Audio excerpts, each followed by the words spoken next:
Shalom à tous, j'espère que vous allez bien. Aujourd'hui, nous allons parler sur les 7 âges de l'Église, de la véracité de ce message, parce que les gens refusent que dans le message, le mot âge n'existe pas dans la Bible, c'est une invention de Frère Branham, et aussi que Dieu n'envoie pas de messagers pour l'Église. Ça concernait une Église déjà passée du temps d'Asie mineure, et donc ces Églises-là sont déjà de l'histoire. Ces livres-là, c'était un plagiat, il a fait du copier-coller.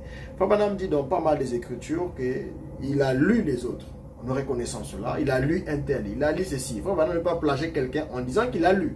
Donc, s'il nous donne même la référence de qui il a lu, c'est que le prophète ne se cachait pas en les lisant. Il y a des choses que les autres ont déjà fait, que Dieu utilisait pour que le prophète se serve de ça comme modèle pour enseigner à l'Église. Parce que la vérité venait par âge, par goutte de révélation.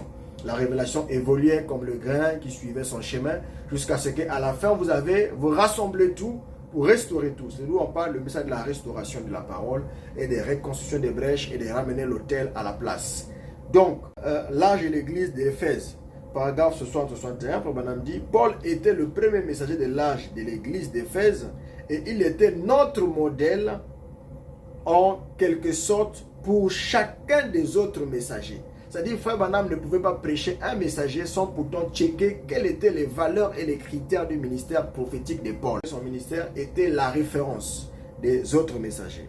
L'âge de l'église d'Éphèse, Paul avait la parole. Il avait la révélation de la parole pour cet âge. Il avait la confirmation de Dieu. Il avait les signes et les miracles. Il a vécu la vie de Christ. Voilà le modèle. Il avait les signes, les miracles. Et il a vécu la vie de Christ. Donc, pour couronner le tout, la vie de Christ. Voilà le modèle. Proverbe chapitre 9, verset 1. Il est dit ceci. La sagesse a bâti sa maison.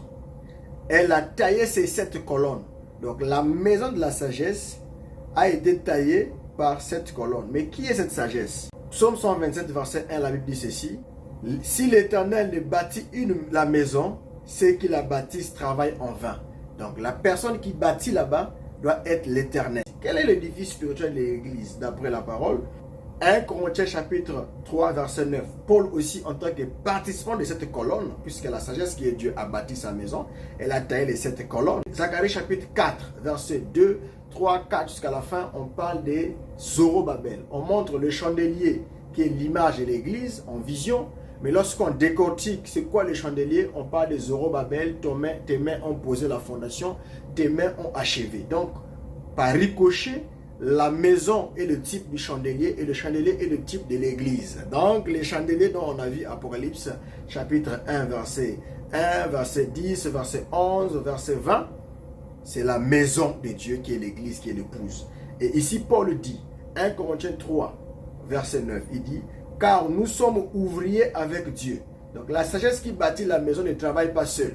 On est ouvrier avec Dieu. Vous êtes le champ de Dieu, l'édifice de Dieu. Donc l'édifice de cette maison-là, c'est l'église. Et le verset 10, Paul dit, selon la grâce de Dieu qui m'a été donnée, j'ai posé la fondation comme un sage architecte. Et Frère Branham est venu bâtir dessus. Puisque Paul ne s'est pas arrêté à lui. Paul n'a pas dit que quand j'ai posé, c'est fini les âges. Non. Et un autre est conjonction de coordination qui lit des propositions. Un autre bâtit dessus. Donc, Paul laisse encore une ouverture pour d'autres personnes qui viendraient bâtir dessus. Actes des Apôtres, chapitre 20, verset 17. Cependant, Millet, Paul, envoya chercher à Éphèse les anciens de l'église. Les anciens de quelle église? L'église, il est le messager. À Éphèse. Qu'est-ce que veut dire ancien? Ça veut dire pasteur, évêque, docteur, prophète. Tout ça sont des anciens. Paul dit, lorsqu'ils furent arrivés vers lui, il leur dit, vous savez quelle manière depuis le premier jour où je suis rentré en Asie. Donc les 7 églises qui sont en Asie, l'Apocalypse chapitre 1 explique que Paul reconnaît avoir été là-bas. Donc je suis passé en Asie, je me suis sans cesse conduit avec vous, servant le Seigneur en toute humilité avec larmes au milieu des épreuves. Vous savez que je n'ai ni caché ce qui a été utile. Ils sont de vous tous. Et je vous ai annoncé tous les conseils de Dieu sans rien vous cacher.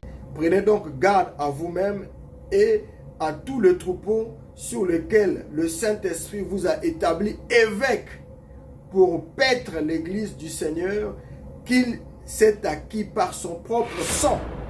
Il dit, je sais qu'il s'introduira parmi vous après mon départ des loups cruels qui n'épargneront pas le troupeau de Dieu, et qu'il s'élèvera du milieu de vous des hommes qui enseigneront des choses pernicieuses. Il fait une mise en garde aux anciens de l'église d'Éphèse. Paul était leur messager, il a convoqué tous les pasteurs, il les a réunis, il les a parlé, il accompagnait jusqu'au navire. Paul était à Éphèse. C'est le messager de l'âge. Mais il y a des messagers qui n'ont pas eu la chance d'arriver dans leur âge où ils étaient. Comprenez leur prophétie. Bonjour à tous. J'espère que vous allez bien. Ici votre précieux frère Romaric. Alors, c'est vraiment un grand plaisir de toujours vous partager la parole de Dieu dans cette chaîne que vous avez tant aimée. La chaîne qui vous parle de la parole en s'appuyant sur la Bible et sur le message. En fonction de ce que dit la Bible par rapport aux promesses du jour. Et nous sommes dans la joie d'être encore une bénédiction pour vous dans cette chaîne qui est le réveil de l'épouse, chaîne appropriée pour apprendre tout ce que le message a dit par rapport à la Bible et tout ce que la Bible confirme du message. Parce que n'oubliez pas que le message ne sort pas hors de la Bible, mais le message sort dans la Bible pour préparer l'épouse, comme a dit le serviteur fidèle qui donne de la nourriture au temps convenable. Alors pour aujourd'hui, nous voulons parler sur l'un des grands sujets qui avait été déjà abordé par pas mal de savants, des précieux frères, des pasteurs, des docteurs. Alors, nous n'allons pas refaire tout ce qui a été déjà fait, les noms de 7 messagers, vous pouvez taper le message, comme on a cité, Paul, Irénée, ainsi de suite, Wesley, Branham et tout ce que vous connaissez, Martin. Nous allons parler en fait sur les débats qui existent aujourd'hui sur les âges et l'Église. J'ai écouté des docteurs, comme toujours je les appelle, nos précieux frères, que Dieu les bénisse, je les aime bien. Ils disent que le mot âge et l'Église n'existe pas, ce sont des inventions de frère Branham lui-même. Ils disent aussi que Dieu avait envoyé les livres d'Apocalypse écrits à l'ange de l'église d'Éphèse, écrits à l'ange de l'église de Thyatire, à ces églises-là qui étaient en Asie mineure. Donc, ce message-là s'adressait précisément à eux, même s'ils sont incapables aujourd'hui de nous donner le nom des messagers-là, qui étaient des anges terrestres de ces églises-là. Ils ne nous donnent pas ça jusqu'à aujourd'hui, malheureusement. Ces gens qui attaquent le message nous disent que les âges et l'église concernaient les âges d'Asie mineure, qui est quelque chose de correct, qui est dans la Bible, c'est écrit, et qui est dans les églises d'Asie, oui. Mais ils oublient sauf que ils ne donnent pas les noms des messagers de ces âges. On connaît que Paul parle de l'église d'Éphèse quand il a fait sa dernière prière dans Acte 19, quand il pleurait devant les anciens de l'église d'Éphèse. Vous comprenez que c'était lui, le pasteur de l'église. Et dans le livre d'Apocalypse, on n'a pas dit Paul. On n'a pas cité son nom, écrit à l'ange de l'église d'Éphèse. S'ils sont d'accord avec nous que ces églises existaient en Asie mineure, au temps des apôtres, mais pourquoi on ne nous a pas écrit à l'ange d'Éphèse et on a mis son nom? Ou écrit à l'église d'Éphèse. Mais quelle église d'Éphèse? Est-ce qu'il y avait une seule église d'Éphèse? Écrit à l'église de Thyatire. Mais qui était à l'église de Thyatire, de Philadelphie? Qui était à l'église de Philadelphie? Pourquoi on ne nous donne pas les noms des messagers là dans la Bible? Vous voyez? C'est ça le grand mystère. Alors nous allons étudier le grand mystère de la Bible aujourd'hui par rapport au message. Est-ce que les âges de l'Église est une invention de frère Branham? Ou est-ce que les âges de l'Église peuvent être prouvés bibliquement que Dieu a utilisé d'abord des âges? Est-ce que cela existe ou c'est une invention de frère Branham? Comme toujours, on aime l'accuser. Donc, par la grâce de Dieu, nous allons traiter cette question. Seigneur, bénis la parole qui sera lue. Bénis ces sujets que nous allons parler avec ton assistance. Sois au contrôle du début à la fin et garde l'homme du chemin. Toi, parle au travers de tes écritures. Car tu as dit, sondez les écritures. Et quand Jean a envoyé les gens pour savoir qui tu étais, tu as dit, asseyez-vous et regardez ce qui va être fait. Les aveugles voient, les sourds entendent, le muet écoute, les boiteux marchent. Allez dire à Jean ce que vous avez vu. Là, tu es en train d'appliquer ou d'accomplir Isaïe 35, là où tu as parlé du verset 4 et 5. Votre Dieu viendra lui-même. Et les miracles vont se suivre derrière sa venue. Les aveugles verront, les sourds entendront. Tu as répondu par une écriture. Et nous aussi, nous voulons répondre par des écritures. Pas par des insultes comme les lâches. Les écritures corrigent l'écriture. Lorsque le diable t'a pointé les écritures pour te tenter, tu n'as pas insulté le diable. Tu lui as dit, il est aussi écrit. Il est écrit, il est aussi écrit. Nous allons faire ce que tu as fait, ce que tu nous as montré comme modèle. Au nom de ton Fils Jésus-Christ, notre Dieu, nous avons prié. Amen. Tout d'abord, avant de commencer, nous allons dire ceci. Dieu a séquestré les temps sur plusieurs dimensions. Vous écoutez Paul parler des siècles en siècles, des siècles présents, des siècles passés, des siècles à venir. Les siècles passés, siècles présents, siècles à venir, veut tout simplement dire les âges. Un siècle fait 100 ans, non? Donc c'est une durée de temps de 100 ans qu'il a dit. Quand Jésus dit, cette génération ne passera pas sans voir ceci. La génération comptait à l'époque 40 ans. Pourquoi il compte génération? Parce que c'est une période de temps limitée, une période de temps bien séquestrée, intervalle ouvert à tel, fermé à tel. Dieu a séquestré le temps, ce qui fait les âges et l'Église. C'est une période de temps que Dieu donne par lequel il traite avec un peuple. Et dans la Bible, Dieu a utilisé plusieurs temps pour traiter avec les Juifs. Le temps qu'il a traité avec l'esclavage, le temps qu'il a traité les enfants d'Israël en Égypte, il a dit ils iront là-bas pour faire 400 ans. 400 ans, je les sortirai de là. Dieu avait dit à Jérémie, ils iront en captivité pendant 70 années, mais après la 70e année, ils sortiront. Je vais juger ce pays par lequel ils seront asservis. 70 ans d'esclavage était aussi une période de temps limitée que Dieu a séquestré, a limité. Ça ne doit pas dépasser 70, après il devait sortir. Dans la sortie de Babylone, Dieu a donné encore un autre symbole des âges. Il a dit à Daniel, ce 70 semaines ont été données à ton peuple pour faire telle chose, reconstruire le mur.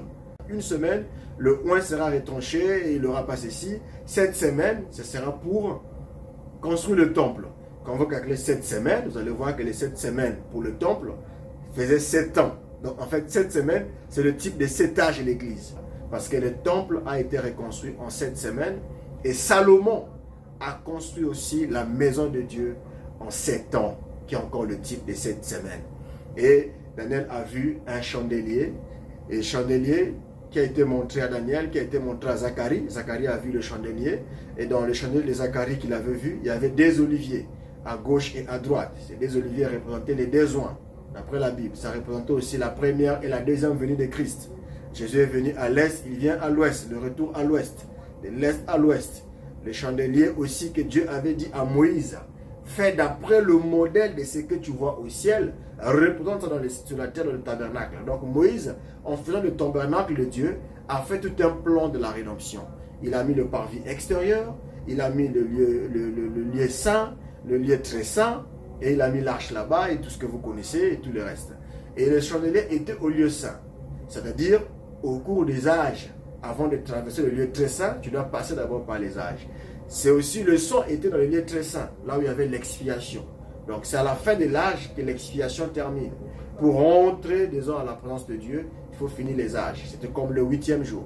C'est pourquoi Dieu lui dit, tu vas faire un chandelier où il y aura 6 branches à gauche, 6 branches à droite, une branche au centre pour faire 7. Il y a encore un autre débat qui sort dans l'Apocalypse, Jean parle des 7 chandeliers. Oui, 7 chandeliers, comme s'il y en avait donc 7, et chaque chandelier faisait 7 branches. Donc tu multiplies 7 fois 7, ça va faire comme 49. Or ça, c'est aussi le type en fait des 7 âges de l'église. C'est le type encore des 7 années que Dieu a fait pour reconstruire les 7 semaines, j'allais dire, que Dieu a utilisé pour reconstruire le temple de Jérusalem. C'était les symboles, c'était des types. Ce sont des types. Tout ce qu'il y a, c'est des types. Apocalypse, c'est un type. Apocalypse veut dire révélation. Révélation veut encore quelque chose qui était caché que Dieu veut dévoiler, le dévoilement. Notre traduction, on l'appelle Apocalypse, révélation. Donc, ce n'est pas quelque chose de naturel. Il ne faut pas le lire comme un livre ordinaire où tout ce qui est écrit est compris de façon littéraire ou de façon naturelle sans voir le surnaturel derrière. Il y a des choses qui sont spirituellement pour comprendre, il y a des choses qui sont naturellement compréhensibles. Donc, voilà un peu ce que nous allons parler. Nous allons parler vraiment sur ce sujet, des âges et l'Église. Donc, d'emblée de jeu, je vous ai fait un grand brossage de ce que nous allons faire. Pourquoi Dieu a construit la terre en 7 jours et le monde en 7 jours, il a fini de créer tout. Et le 7e jour, il s'est reposé. Pourquoi le 7e jour? Pourquoi il y a 7 sabbats? Pourquoi Dieu dit le 7e c'est le jour du repos? Pourquoi Dieu a choisi les chiffres 7 partout? 7 sceaux, 7 tonnerres, 7 ceci, 7 fléaux, 7 coupes, 7 ceci, 7. Parce que c'est le chiffre de la fin, c'est le chiffre de Dieu. Lorsque le chiffre, le fournaise ardent avait été tourné 7 fois, Dieu est descendu lui-même pour venir. C'est aussi le symbole du repos. C'est le type d'entrée vers le repos. C'est pourquoi on a dit Enoch, le 7e, avait été ravi et Noé, le 8e, est passé par les eaux. Donc Noé qui était le 8e, qui était le type des gens qui sont passés par la tribulation, et Enoch qui a été enlevé, qui est le type de l'église du 7e âge, qui symbolise le 7e âge. N'oubliez pas toujours que la Bible parle beaucoup des symboles, des énigmes. Donc le 7e âge de l'église, c'est l'âge de l'enlèvement, l'âge du départ, c'est là où l'Église monte. Et Jean est monté. Et l'Église ira à la rencontre du Seigneur dans les airs. Nous parlerons de l'enlèvement correctement en profondeur pour le montrer que c'est une promesse biblique. Il y a des églises aujourd'hui dans le monde qui ne croient pas à l'enlèvement, qui pensent que c'est une promesse passée, qui n'existe pas ou qui existait à l'époque, mais aujourd'hui n'est plus d'actualité. Non, l'enlèvement c'est la seule promesse, comme dit Frère Branham, qui est restée à l'église. S'il n'y a pas d'enlèvement, Frère Branham dit, nous sommes les plus malheureux. Ça c'est le terme employé par le prophète. Alors, on va commencer par lire la Bible. Nous allons lire les livres d'Apocalypse chapitre 1 à partir du verset 1, on va descendre le verset 7, après on va aller au verset 4, verset 7, verset 20. Révélation de Jésus-Christ que Dieu lui a donné pour montrer à ses serviteurs les choses qui doivent arriver bientôt. Donc déjà dans la tête de tout chrétien, quand il lit l'Apocalypse, quand Jean écrit, il est en train d'annoncer des choses qui doivent arriver bientôt. Mais je peux vous signaler que pendant que Jean est en train d'écrire, il y a des choses qu'il écrit qui sont déjà passées, des choses qui sont présentes, des choses qui sont futures. Parce qu'au moment où Jean reçoit l'Apocalypse, peut-être que Paul était plus déjà sur terre. Je continue à lire. Ses serviteurs, les choses qui doivent arriver bientôt, et qu'il a fait connaître par l'envoi de son ange et à son serviteur Jean. Donc les choses qui doivent arriver bientôt, et qu'il a fait connaître par l'envoi de son ange. Lesquels a attesté les paroles de Dieu, le témoin de Jésus-Christ, tout ce qu'il a vu. Verset 4. Apocalypse 1, verset 4. Jean aux 7 églises qui sont en Asie. Jean aux 7 églises qui sont en Asie. Donc les églises existaient bien physiquement. On avait ces églises. Dieu a identifié les 7 églises qu'il a choisies. Pourquoi il n'a pas pris 4 églises? Pourquoi il n'a pas pris 5 églises? Pourquoi il n'a pas pris l'église des Corinthiens, l'église de Thessalonique? Pourquoi il n'a pas pris l'église de Tite? Ou bien si je ne sais pas s'il y avait aussi des églises de Corinthe, je sais, Éphèse, il a pris seulement Éphèse, mais je ne vois pas les autres églises. Il y a eu beaucoup d'églises, même l'église de Jérusalem, il n'y en a pas. Écoutez ce que la Bible va dire. Jean aux 7 églises en Asie.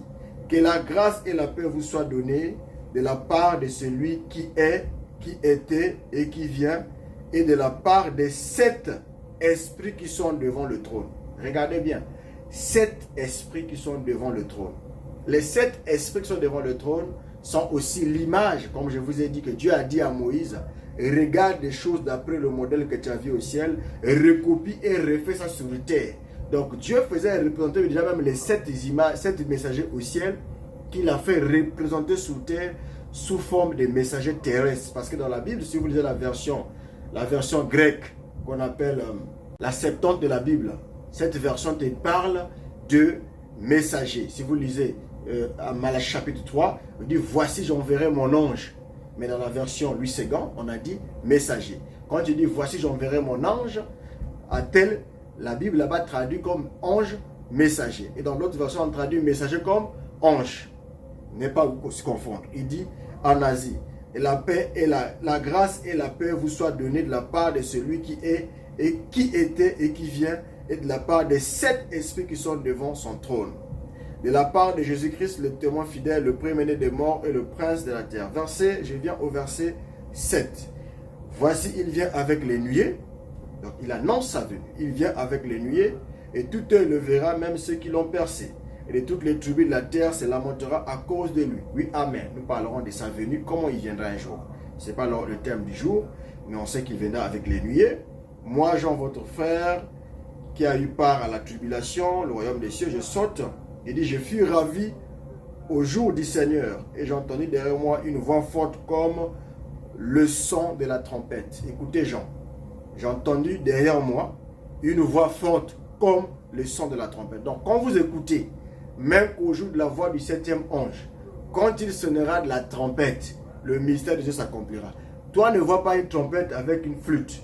Jean dit que j'ai entendu une voix, mais derrière cette voix était identifiée une trompette. Ça veut dire que la trompette, même quand la trompette de Dieu sonnera au ciel, et les morts en Christ ressusciteront premièrement. Ne pense pas qu'il y aura une trompette qui va sonner dans le ciel. La trompette, c'est la voix de l'époux qui appelle l'épouse. Vous voyez? Et aussi un point que je vais préciser bien.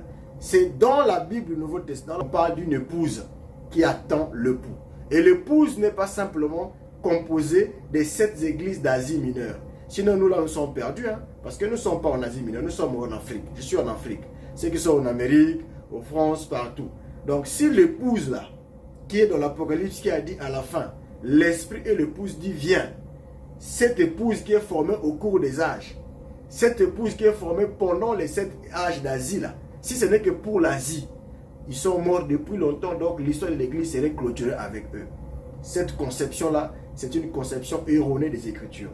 Dieu a pris l'image, il a pris le modèle des caractéristiques, les esprits qu'il y avait dans cette Église, il a reproduit.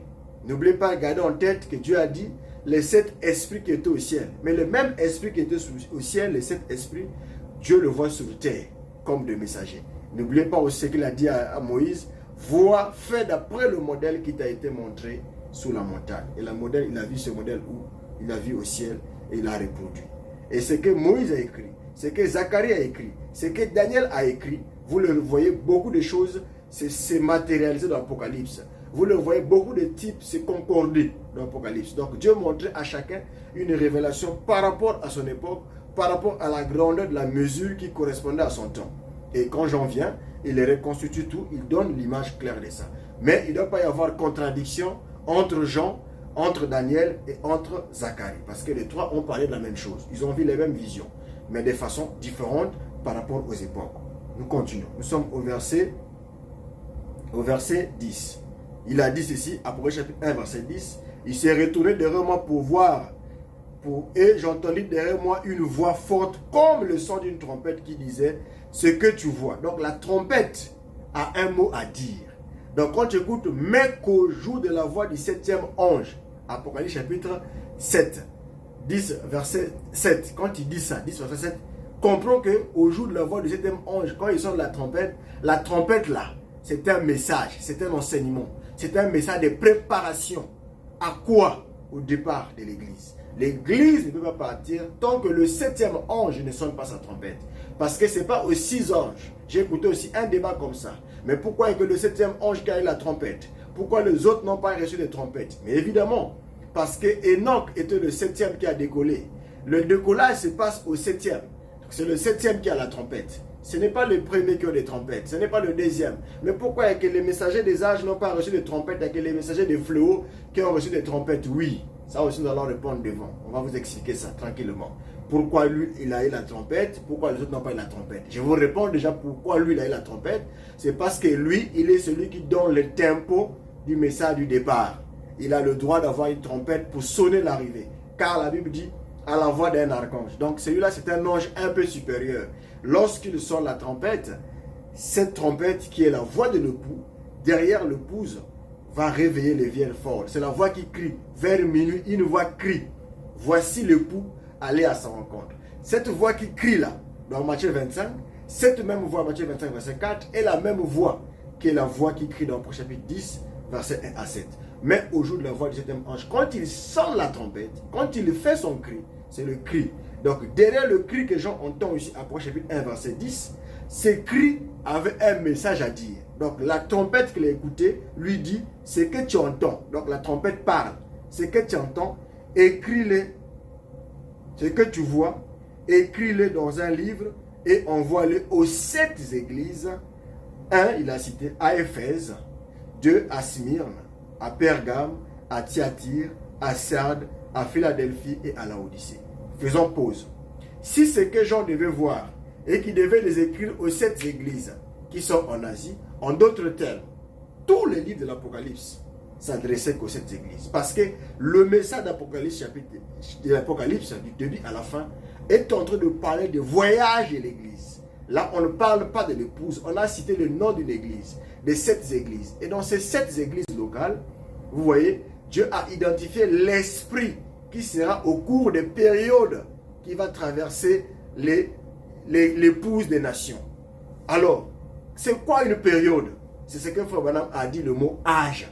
Dans la Bible parle que Dieu est notre Père d'âge en âge, ton alliance subsiste de génération en génération. Quand vous écoutez de génération en génération, il y a d'autres traductions où on dit d'âge en âge. Quand on dit de siècle en siècle, ça veut aussi dire d'époque en époque. Ça veut aussi dire des périodes en périodes. Ça veut aussi dire des temps anciens au temps présent, au temps futur. Ce sont des périodes de temps séquencées dans le temps, dans le passé, dans le futur.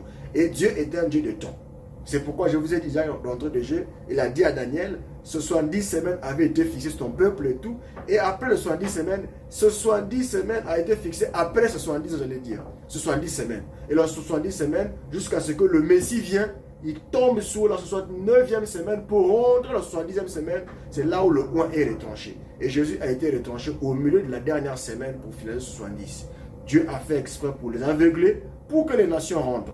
Les nations rentrent. Mais nous, quand on rentre dans l'image de Moïse, quand on voit les tabernacles de Moïse, lorsqu'on a tué les sacrifices au parvis extérieur, le sacrificateur prend le sang. Après l'autel des reins, là, il prend le sang dans son bol, il traverse. Il traverse quoi? Le lieu saint. Mais quand tu rentres dans le lieu saint, qu'est-ce que tu vois en premier? Tu vas voir à ta gauche, tu as le chandelier. Donc Christ, après avoir donné sa vie à la croix, il est mort. Il devait rentrer avec son sang, comme dit Paul dans le livre des Hébreux, je vous mettrai les versets. Paul explique clairement qu'il est rentré avec son sang une seule fois pour toutes. Il a traversé ce tabernacle le plus parfait pour aller jusqu'au lieu très saint pour calmer la colère de Dieu, avec non pas le sang de boucs et de taureaux, mais avec son propre sang. Et il l'a fait une fois pour toutes. Donc, quand Christ traverse avec son sang, dans le symbolisme de l'Ancien Testament, ça représente un sacrificateur qui est mort, qui a pris l'animal mort, a pris son sang, et rentre avec, il traverse le chandelier, et le chandelier, on l'allume d'une lampe avec une autre lampe, l'autre lampe allume le second, ainsi de suite. Donc toutes ces lampes-là, les 7 lampes-là, sont allumées du premier feu qui accompagne le deuxième feu accompagne le troisième feu jusqu'au 7e. Et le 7e, comme je vous ai dit, qui était le symbole d'Enoch, Enoch était le 7e depuis Adam, c'est lui qui a été enlevé. Dieu l'avait pris, a dit la Bible. Enoch marcha avec Dieu, puis il ne fut plus Dieu, Dieu le prit. Dieu l'avait pris pourquoi? Parce que Enoch était le symboliste de la Bible. C'est le symbole de l'enlèvement. Quand on parlera d'enlèvement, on parlera de ça, on parlera de ces gens-là. Pourquoi il était le 7e? Parce que dans son parcours, il représentait typiquement déjà les âges de l'Église. Les âges de l'Église. Pourquoi tu ajoutes le mot âge? Bon, les 7 églises. Maintenant, si les 7 églises-là, que nous avons lu avec vous, c'est que tu vois, Apocalypse chapitre 1, verset 11, c'est que tu vois, écris-le dans un livre et envoie-le aux 7 églises. Donc, qu'est-ce que j'en vois? Toute l'Apocalypse qu'il va voir, il va écrire dans un livre et il va envoyer aux 7 églises qui sont en Asie. Donc, si on soit aussi bête que ça, Seigneur, pardonne-moi le mot bête, donc le message d'Apocalypse tout entier s'adressait aux 7 églises charnelles d'Asie mineure qui n'existent même plus depuis le 2e siècle, 3e siècle. C'était fini déjà. Et donc, nous, aujourd'hui, pourquoi on lit Apocalypse, en fait? En quoi est-ce que ça nous concerne, nous, aujourd'hui? Vous voyez, vous serez ridicule de considérer que ces livres d'Apocalypse s'adressaient à des églises physiques. Donc, Dieu prend toute son énergie dans le ciel. Il vient mourir à la croix. Il fait tout ça pour écrire aux églises temporaires, physiques, charnelles, qui sont détruites et gaspillées et parties. Non, arrêtez ça quand même. Ça, c'est moquer de notre Seigneur. Le Seigneur devait constituer une femme. C'est là où je vais vous parler de la femme de Christ et on va comprendre pourquoi il y a eu des messagers. Alors, les messagers sont des anges terrestres, pas des anges célestes. Si les 7 églises sont terrestres, un ange du ciel ne vient pas prêcher dans une église locale. Il n'y en a pas. Même quand l'ange voulait interpréter la parole, il a dit à Philippe, va interpréter la parole. C'est que le gars en train de lire, il n'arrive pas à comprendre. Le nuque éthiopien. Quand il y avait un truc à faire, l'ange devait toujours déléguer quelqu'un pour le faire. Quand il y avait un message, l'ange partait pour le dire, va le faire. L'ange peut venir, Gabriel peut venir annoncer la parole. Il dit, il y a un enfant qui naîtra, voilà, on l'appellera ceci. Il peut dire à Daniel, voilà ce que tu as vu, ça concerne ceci. Mais l'ange ne vient pas dans une église, vient assis comme ça, et il commence à prêcher aux églises. Puisque ça concerne les églises locales, comme vous dites. Les églises physiques qui existent bel et bien, nous sommes d'accord en Asie mineure. Mais ces églises-là avaient des pasteurs ou pas? Maintenant, qui étaient les anges de ces pasteurs? Il faut que vous nous donniez leur nom. C'était qui le premier d'Éphèse? C'était qui celui de Simeon? C'était quoi son nom dans l'histoire? Donnez-moi le nom de pasteur de ces églises qui étaient ces anges-là. Il faut que vous nous identifiez les 7 messagers de 7 églises d'Asie mineure. Comme ça, on saura. Je vous laisse la porte ouverte. Celui qui veut discuter sur ça, qu'il me dise les noms des 7 messagers terrestres, des 7 églises terrestres d'Asie mineure auxquelles Jean va se mettre à écrire toute l'histoire d'Apocalypse concernant ces églises physiques, comme si le millénium, tout le reste, le jugement dernier, s'est accompli dans ces églises-là. Honnêtement, sont quand même spirituels. On ferme le débat. Vous connaissez la suite. Donc, il y a eu bien 7 églises physiques qui existaient physiquement, qu'on peut identifier, qu'on peut tracer d'Asie mineure, que Dieu a voulu qu'on puisse écrire des livres pour représenter le message pour chaque église, que j'appellerai pour chaque âge de l'église. Pourquoi on a ajouté le mot âge de l'église? Parce que Dieu n'envoie pas son fils mourir à la croix pour traiter et racheter l'église pour les églises d'Asie. Non. En tout cas, Jésus n'est pas venu pour faire cela. Dieu avait une épouse qu'il devait prendre chez les nations. Alors, comment frère Romaric, tu dis que Dieu avait une épouse chez les nations qu'il devait prendre? Voilà pourquoi il a envoyé 7 anges à 7 églises. Pourquoi 7 églises? 7 églises parce que le chiffre 7, je vous ai dit, c'est le chiffre parfait de Dieu de la perfection. Et au 7e chiffre, c'est le chiffre de l'envol. Et l'église aujourd'hui attend l'enlèvement. Apocalypse chapitre 22, verset 15. Le dernier chapitre du livre. On a lu l'introduction, on lit les conclusions. Après, on reviendra au verset 11 d'Apocalypse 1. C'est là où on va commencer le sujet. Là, on n'a pas encore commencé. On ne faisait que poser les bases. Après, chapitre 22, verset 15, il dit. Verset 15, il dit. Dehors les chiens, les enchanteurs, les impudiques, les meurtriers, les idolâtres, et quiconque aime et pratique le mensonge. Moi, Jésus, j'ai envoyé. Qui c'est? Moi, Jésus. Donc, Jésus, j'ai envoyé mon ange pour attester ces choses dans les églises. Là, le Seigneur ne cite plus les 7 églises, mais dans les églises. Donc, toute l'Apocalypse, mes amis, s'adresse aux 7 églises d'Asie mineure qui n'existent plus. Donc, en gros, si on reste dans la logique de ce qu'ils disent, ces églises-là sont physiques, ils ont existé physiquement, et donc le message là n'est pas spirituel, c'est physique pour eux, ça ne concerne pas un âge donné comme des périodes, des années comme Branham l'a fait. Pas de problème. Mais lisez la conclusion du livre. La conclusion du livre, comme vous aimez dire, l'introduction du livre de Malachie s'adresse à Israël. Maintenant, ici aussi l'introduction dit, écris ce que tu vois, on voit aux églises. Maintenant, la conclusion du livre dit aussi ceci, moi Jésus se prononce moi, donc je suis venu mourir à la croix pour ces églises charnelles d'Asie là. Après c'est fini. Ça c'était ma mission. Ça c'est vraiment comprendre Dieu à la manière vraiment la plus nulle d'un Africain. Excusez-moi les termes, ou bien d'un Européen, je ne sais pas de qui.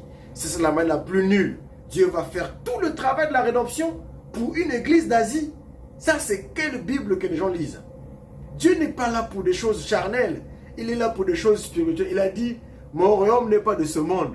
Mon royaume est céleste. Jésus ne regarde pas aux choses charnelles. Parce que l'église là, c'est une église charnelle. L'église de Jésus-Christ est une église spirituelle. C'est une église spirituelle. C'est une église spirituelle universelle. Pas géolocalisée dans un coin. Pas centrée dans un Asie. Non, c'est le monde entier. Il a dit, vous serez mes témoins jusqu'aux extrémités de la terre. Quand cette parole sera dans les extrémités du monde entier, alors viendra la fin. Pourquoi le monde entier? Mais pourquoi vous vous arrêtez sur Asie mineure? Là, vous contredisez la parole. Asie mineure est un symbole de ce qui sera l'image jusqu'à la fin des temps. Nous allons lire maintenant lui-même Jésus en conclusion du livre. Moi, Jésus, j'ai envoyé, Apocalypse 22, verset 16, dernier chapitre du livre. Donc, l'introduction, on a lu, on prend la conclusion. Il dit, j'ai envoyé mon ange pour vous attester ces choses dans les églises. Là, il n'y a plus les 7 églises. On dit seulement dans les églises. Je suis le résultat de la postérité de David, l'étoile brillante du matin. Verset 17. Toi qui parles de l'église d'Asie, l'Asie mineure, nos docteurs rétrogrades du message qui sont devenus des docteurs en la route. Viens lire ceci. Verset 17. L'esprit et l'épouse. Là, on dit plus les 7 églises. Puisque le message qu'il envoie concernait les églises locales, non? Maintenant là, on dit l'esprit et l'église. Quelle église? L'église qui est formée de 7 églises. Il y a une église seulement. Pas 2, pas 3, pas 4. Mais il y a une seule église dans les 7 églises. C'est ça le mystère des 7 âges de l'église. Donc le grand prophète de Dieu, William Branham, a prêché. C'est une vérité authentique. Donc je continue. L'esprit et l'épouse. Il y a une seule épouse. Dit, viens. Et que celui qui entend, entend. Viens. Et que celui qui a soif, vienne. Que celui qui veut prenne de l'eau de la vie gratuitement. Vous voyez? Et Jésus conclut au verset 18. Vous qui dites que l'Apocalypse n'a pas de mystère, c'est déjà révélé quelqu'un ne viendra jamais révéler quelque chose là-bas. J'ai écouté aussi au docteur de la rue, comme je dis toujours, dire des choses pareilles. Verset 18 dit ceci, toi qui dis qu'il n'y a rien à révéler, il dit ceci. Je les déclare, quiconque entend les paroles de la prophétie. Les paroles de quoi? De la prophétie. Et qu'est-ce qu'une prophétie? Une prophétie est un message donné dans un code prophétique que seul un ministère prophétique peut avoir la capacité ou l'amabilité d'interpréter et de comprendre. C'est ça la prophétie. Si tu as une autre définition, tu peux écrire en commentaire. Une prophétie, c'est un message codifié que Dieu donne. Seul à un homme qui a le même langage prophétique peut interpréter et comprendre le contexte prophétique de ce qui a été donné. C'est pourquoi dans la Bible, il y a eu beaucoup de paroles prophétiques que seul Christ, quand il est venu dans sa vie, il accomplissait des prophéties dans le vécu parce que l'interprétation était l'accomplissement. Et il dit ceci, les paroles de la prophétie de ce livre. Quel est le livre? Le livre d'Apocalypse. Donc le livre de l'Apocalypse est un livre contenant des paroles prophétiques. Et ne peut l'interpréter que celui qui a le ministère prophétique. Et je comprends encore, on dit, il a dit, quiconque retonche, si quelqu'un y ajoute quelque chose, Dieu le frappera des flots écrits dans ses livres. Donc, quelqu'un pouvait toujours oser ajouter. Pourquoi? Parce que quelqu'un n'a pas l'interprétation et la connaissance de la parole. Alors, la conclusion et l'introduction montrent bien les 7 églises préparaient une épouse. Vous êtes d'accord avec votre frère Romaric? Si vous êtes d'accord, on peut maintenant voyager dans les Écritures. L'introduction parle aux 7 églises, Apocalypse 1, verset 10, verset 11. Il a cité le nom des églises. Mais Apocalypse 22, verset 15, verset 16, verset 18, nous montre bien qu'il s'agit ici d'une prophétie. Apocalypse 22, verset 19, il dit, si quelqu'un retranche quelque chose de la parole du livre de cette prophétie, Dieu retranchera sa part à l'arbre de vie et à la ville sainte décrite dans ses livres. Celui qui atteste ces choses dit, oui, je viens bientôt. Donc le livre d'Apocalypse annonce la venue de Christ, annonce le retour de Christ. Donc conclusion du livre, le livre d'Apocalypse s'adresse à 7 églises. La fin du livre annonce l'acceptation du livre par l'épouse qui est formée de 7 églises. Et de 7 églises, cette épouse attend Jésus. Et je suis désolé de croire que les 7 églises d'Asie mineure aient seules formé l'épouse de Christ. Alors nous qui sommes des perdus. Voilà la conclusion de la compréhension la plus brute d'une personne qui n'a jamais étudié la Bible. L'intro et la conclusion. Alors, on revient au chapitre 1, au verset 11 où nous étions. C'est à partir de ce verset-là qu'on va maintenant commencer le thème. Vous comprenez que c'est un thème, comme je dis, je ne viens pas pour vous parler. Messager d'Éphèse, Paul va faire ceci. Je viens pour montrer que les âges et l'église dont on attaquait Branham, qui concernait l'Asie mineure, était une fausseté. C'est faux. Ce n'est pas une fausseté, c'est une vérité parce que ces églises concernaient, c'était des miroirs, le type, l'image. Jésus-Christ parlait beaucoup en parabole. Le Seigneur prenait beaucoup des illustrations. Donc Dieu a illustré cette église qui avait les mêmes caractéristiques comportementales, physiologiques du temps de la fin comme Laodicée, est aveugle, pauvre, nu. Ça c'est exactement l'âge actuel. L'âge de la richesse. Il dit, je te conseille d'acheter de moi de l'or. Mais quel or? Une divinité. Vous voyez, c'est l'âge où tout le monde parle de Dieu, mais tout le monde n'a pas réellement Dieu. C'est l'âge où tout est vraiment faux dans beaucoup de choses. Les gens sont froids et tièdes. Ils n'ont pas de position. Ils sont quelquefois païens, quelquefois chrétiens. Méli-mélo. Leur position spirituelle n'est jamais transparente et claire. Apocalypse chapitre 1, à partir du verset 21. Je vous ai montré que la trompette, Jean a dit la voix après. La voix là était une trompette. Ce n'est pas moi qui l'a dit, j'ai lu avec vous.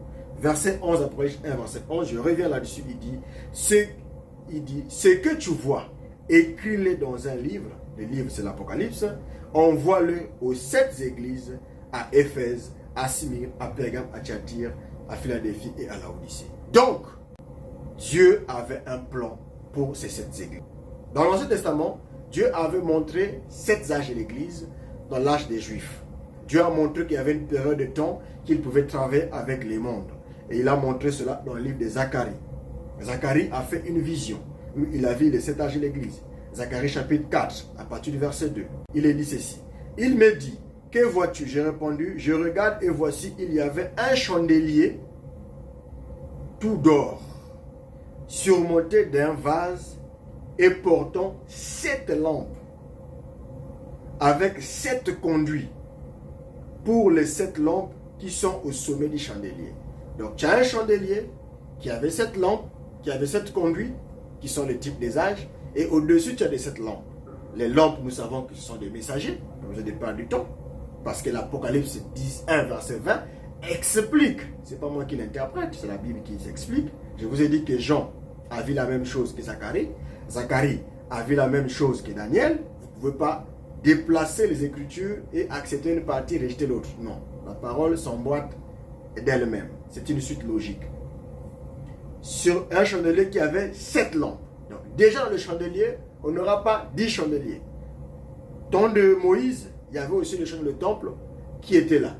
Il y avait un seul chandelier avec 7 lampes. Du temps de Salomon, il y avait plusieurs chandeliers. Il avait mis plus. Un peu comme l'image des 7 chandeliers que Jean a vu dans l'Apocalypse. Lui, il avait vu 7. L'Apocalypse était aussi l'image d'un gros chandelier qui représente une église. Quand tu entendais 7 chandeliers, ça veut aussi dire 7 lampes. Donc chaque chandelier était en elle-même un type d'une église. Ce qui faisait que 7 chandeliers étaient 7 églises et 7 lampes étaient 7 messagers. S'il n'y avait pas 7 chandeliers, alors multiplier 7 fois 7, ça va faire combien? 49, non? Bon, maintenant si on calcule 7 fois 7, donc on aura combien de messagers? 49 messagers. Vous allez contredire même l'Apocalypse chapitre 1 verset 20. Écoutez ce qu'a pour chapitre 1 verset 20 dit. Pourquoi on revient à Zacharie? Le mystère. Pourquoi on a dit le mot mystère? Un mystère, c'est un secret qui va être dévoilé.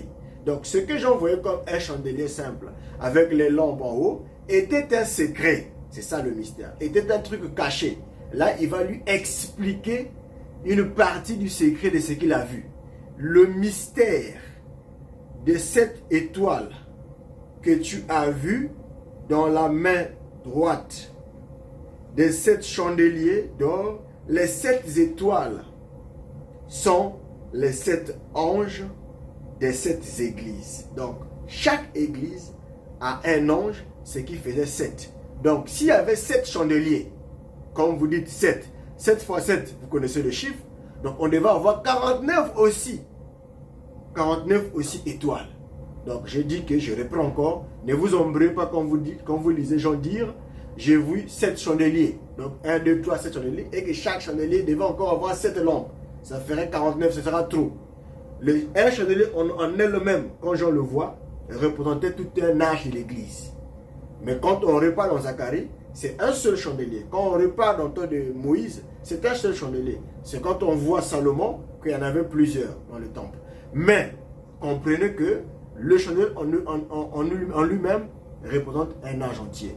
Maintenant, quand il y en avait 7, ça représentait 7 lumières qui marchent. Et le chandelier, c'est le type de la lumière artificielle. La lune, en fait. C'est la lune qui reflète la lumière du soleil. Parce que le grand soleil, quand il a éclairé Jésus, il est parti. La lune, qui est l'image de l'église, elle reçoit le soleil, la lumière du soleil. Elle reflète cette lumière. Et les chandeliers et les étoiles, qui ne brillent que la nuit, puisque la journée, tu ne peux pas les voir, et ils ont leur place. Quand Christ s'éclipse, ce sont les messagers qui viennent. Les étoiles comme était Paul, les étoiles comme était Wesley, les étoiles comme était Martin, les étoiles comme était Colomb, les étoiles comme était Irénée. Ce sont des étoiles qui brillent. À l'absence de l'époux, quand il a dit « Je m'en vais vous préparer une place ». C'est dans Jean 14.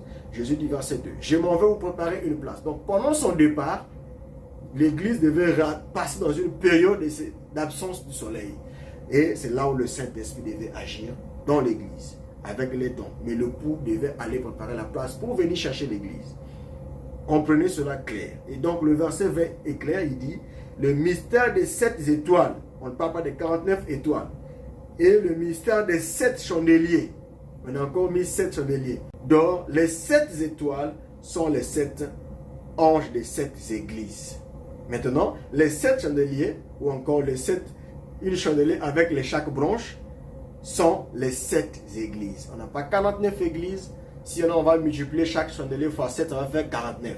On a 7 chandeliers. On a 7 chandeliers qui chaque chandelier représentait une église.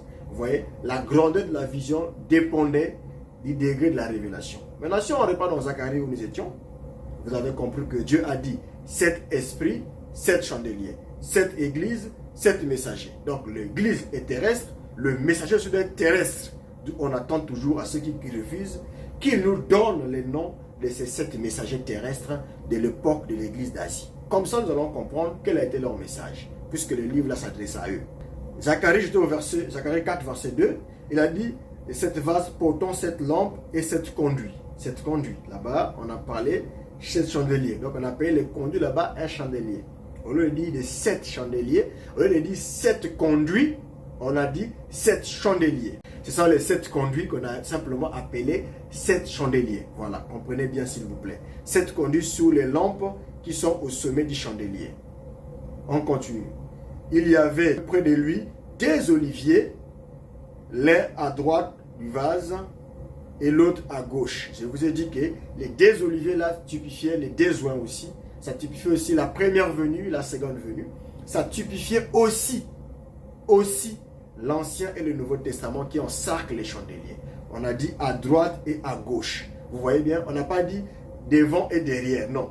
À droite et à gauche. Ça veut dire que avant le temps des nations, vous avez l'olivier qui est là, qui annonce la dernière semaine de Daniel, la 70e semaine de Daniel, quand ça tombe, la Bible dit, pour oindre les saints des saints et tout le reste. Mais dans cette semaine qui était restée, un oint sera retranché au milieu de la semaine. Quand il a été retranché au milieu de la semaine, qu'est-ce qui a été fait? La semaine a été stoppée au milieu. Et Dieu a fait quoi? Il introduit les nations. Et après, il fait quoi? Il retourne back to son peuple Israël. Nous allons prendre les Écritures pour prouver tous ces découpages, retournages. La Bible va les dire. Ce n'est pas Frère Omar qui a été fait des gymnastiques. La Bible dit il a coupé, il est venu chez les siens ne l'ont point reçu. Quand on ne l'a pas reçu, qu'est-ce qu'il a fait? Il s'est tourné vers nous les nations. Et après la Bible dit il retournera vers Israël. Et ils diront d'où te viennent ces blessures?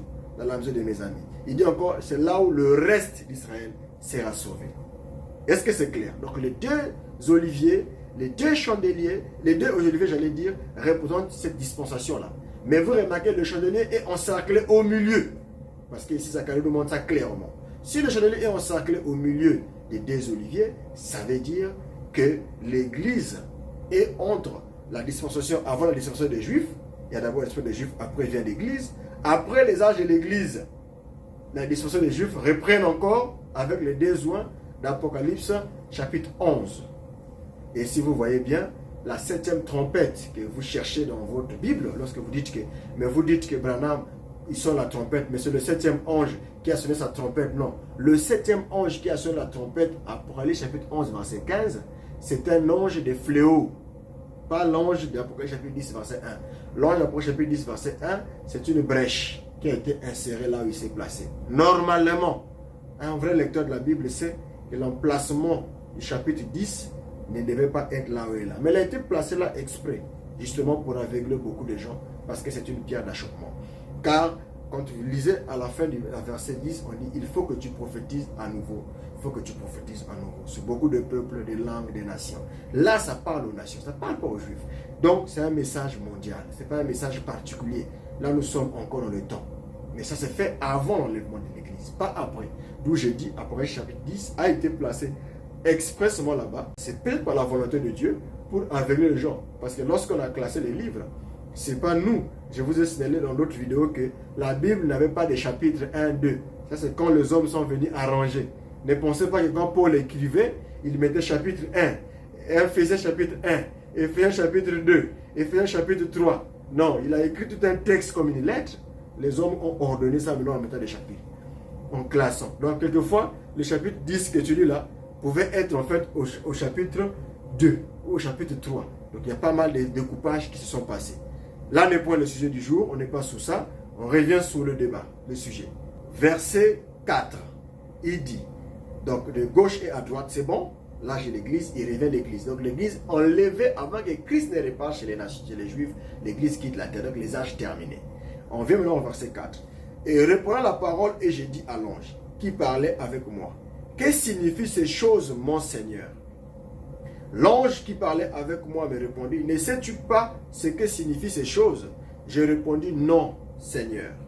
Alors il reprit et me dit, c'est ici, écoutez, il voit un chandelier Il voit les 7 lampes, il voit les 7 lampes qui sont les 7 messagers, mais regarde la réponse qu'on lui donne. Il dit, tu ne connais pas ces choses. L'ange lui répond par un mystère. C'est ici la parole que l'Éternel adresse à Zorobabel. Zorobabel qui est qui? Qui est Zorobabel? Le type de Christ. Écoutez ce qu'il va lui dire. Ce n'est ni par la puissance, ni par la force, mais c'est par mon esprit, dit l'Éternel des armées. Qui es-tu, grande montagne? Devant Zorobabel, tu seras aplani. Il posera la pierre principale. Qui va poser la pierre principale? Zorobabel. Alors, qui a posé la pierre principale de l'église? Christ lui-même. Il est la pierre principale, c'est Jésus-Christ. C'est ce que Paul dit. Il est l'édifice en tout est coordonné. Tout.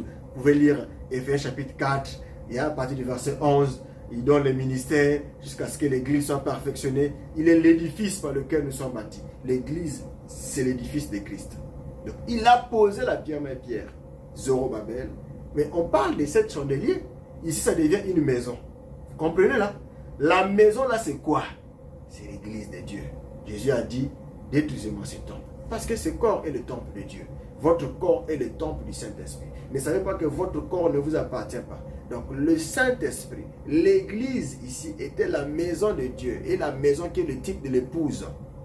On continue la suite, il va dire quoi? Ce n'est ni par la puissance ni par la force, mais c'est par mon esprit, dit l'Éternel des armées. Qui es-tu, grand montagne devant Zorobabel? Il posera la pierre principale au milieu des acclamations. Grâce, grâce, grâce pour elle. La parole d'Éternel me fut adressée en ce mot. Les mains, verset 9, Zacharie 4, verset 9. Les mains de Zorobabel ont fondé cette maison. Ah, là ça commence à être clair. Donc, les 7 chandeliers étaient l'image de la maison. Mais la maison de l'Éternel, c'est quoi à Salomon? L'église de Dieu. Mais l'église de Dieu était le type de quoi? L'épouse de Dieu. Ah, d'accord. Donc, quand on comprend les 7 chandeliers, quand on comprend les 7 ans de Salomon qu'il a fait pour construire le temple, étaient bel et bien les 7 années que Zorobabel devait prendre pour construire la maison de Dieu. Donc, le chandelier était l'image de la maison de Dieu chez les nations. Pas chez les Juifs, mais chez les nations. Parce que n'oubliez pas, nous sommes l'épouse. Nous ne sommes pas l'église des Juifs, nous sommes l'épouse. Et écoutez ce qu'il va dire. Les mains de Zorobabel ont posé les fondements et ses mains l'achèveront. Ses mains l'achèveront et tu sauras que l'Éternel des armées m'a envoyé vers vous. Car ceux qui méprisaient le jour des faibles commencements, qui avait méprisé le jour des faibles commencements de l'église? Ce sont les Juifs. Lorsqu'ils avaient dit, ces gens-là sont ivres de vin, d'où ils ont bu. C'était la naissance de l'église à la Pentecôte. L'épouse a commencé. L'église est née à la Pentecôte, mais l'épouse devait voyager au travers des âges. C'est pourquoi Paul dit, la promesse est, Pierre dit, la promesse est pour vous, pour vos enfants, pour ceux qui sont au loin, en un si grand nombre que le Seigneur notre Dieu les appellera. Il parlait de l'église, il a prophétisé sur l'église future. Donc les gens se sont moqués, ils sont ivres de vin doux. C'est encore la 9e heure, les amis, ne pensez pas qu'ils ont bu. C'est ici ce qui a été annoncé dans les derniers jours. J'ai répondu de mon esprit.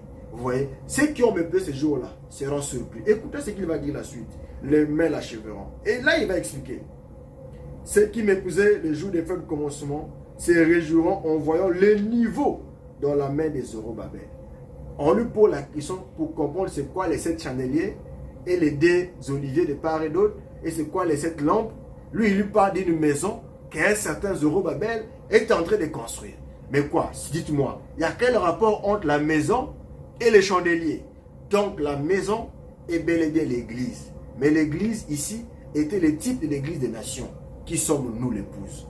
Nous sommes entourés des 2 venues de Christ. Chaque olivier est un symbole des nations et des Juifs. C'est pourquoi la seule semaine des Juifs qui faisait 7 ans jusqu'à l'arrivée du Messie, ça devait faire 70. À la 70e là, une semaine seulement, Dieu voulait faire tout dans les 1 semaine. 1 semaine pour faire le reste pour Israël. Mais Dieu a trouvé que les nations n'ont pas le temps pour rentrer. Il a coupé la semaine de moitié. Christ a fait 3 ans et demi de ministère. Il est mort à 33 ans et demi. Et il est parti. Les 3 ans et demi restantes là, qui fait parce qu'une semaine fait 7 ans. Une semaine prophétique fait 7 ans. Parce qu'il a dit 7 semaines pour construire le temple. Le temple a été construit à 40 ans, à 49 ans. À la 50e année, c'est le jubilé que vous entendez, la consécration du temple. Salomon, il a fait 7 ans. C'est aussi le type de 7 âges de l'église. Les enfants d'Israël devaient construire après leur esclavage à Babylone. Ils ont fait 62 semaines pour construire les murs et les temples. Ça peut faire 400 et quelques ans.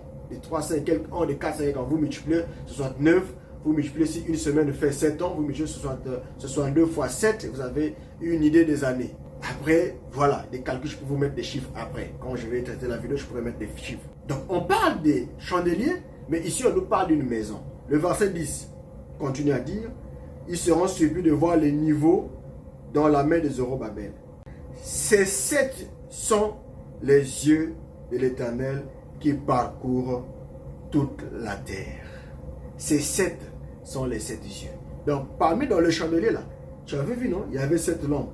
Les 7 lampes là sont les 7 yeux de l'Éternel qui parcourent toute la terre.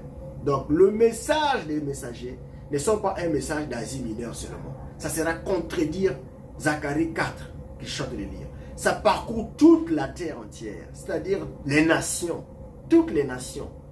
C'est pourquoi Pierre a commencé à dire la promesse est d'abord pour vous, pour vos enfants, pour ceux qui sont au loin. Donc, ça n'écarte même pas Israël. Parce que quand Pierre prêchait là, on lui a dit de prêcher d'abord aux Juifs, ensuite il va aller chez les nations.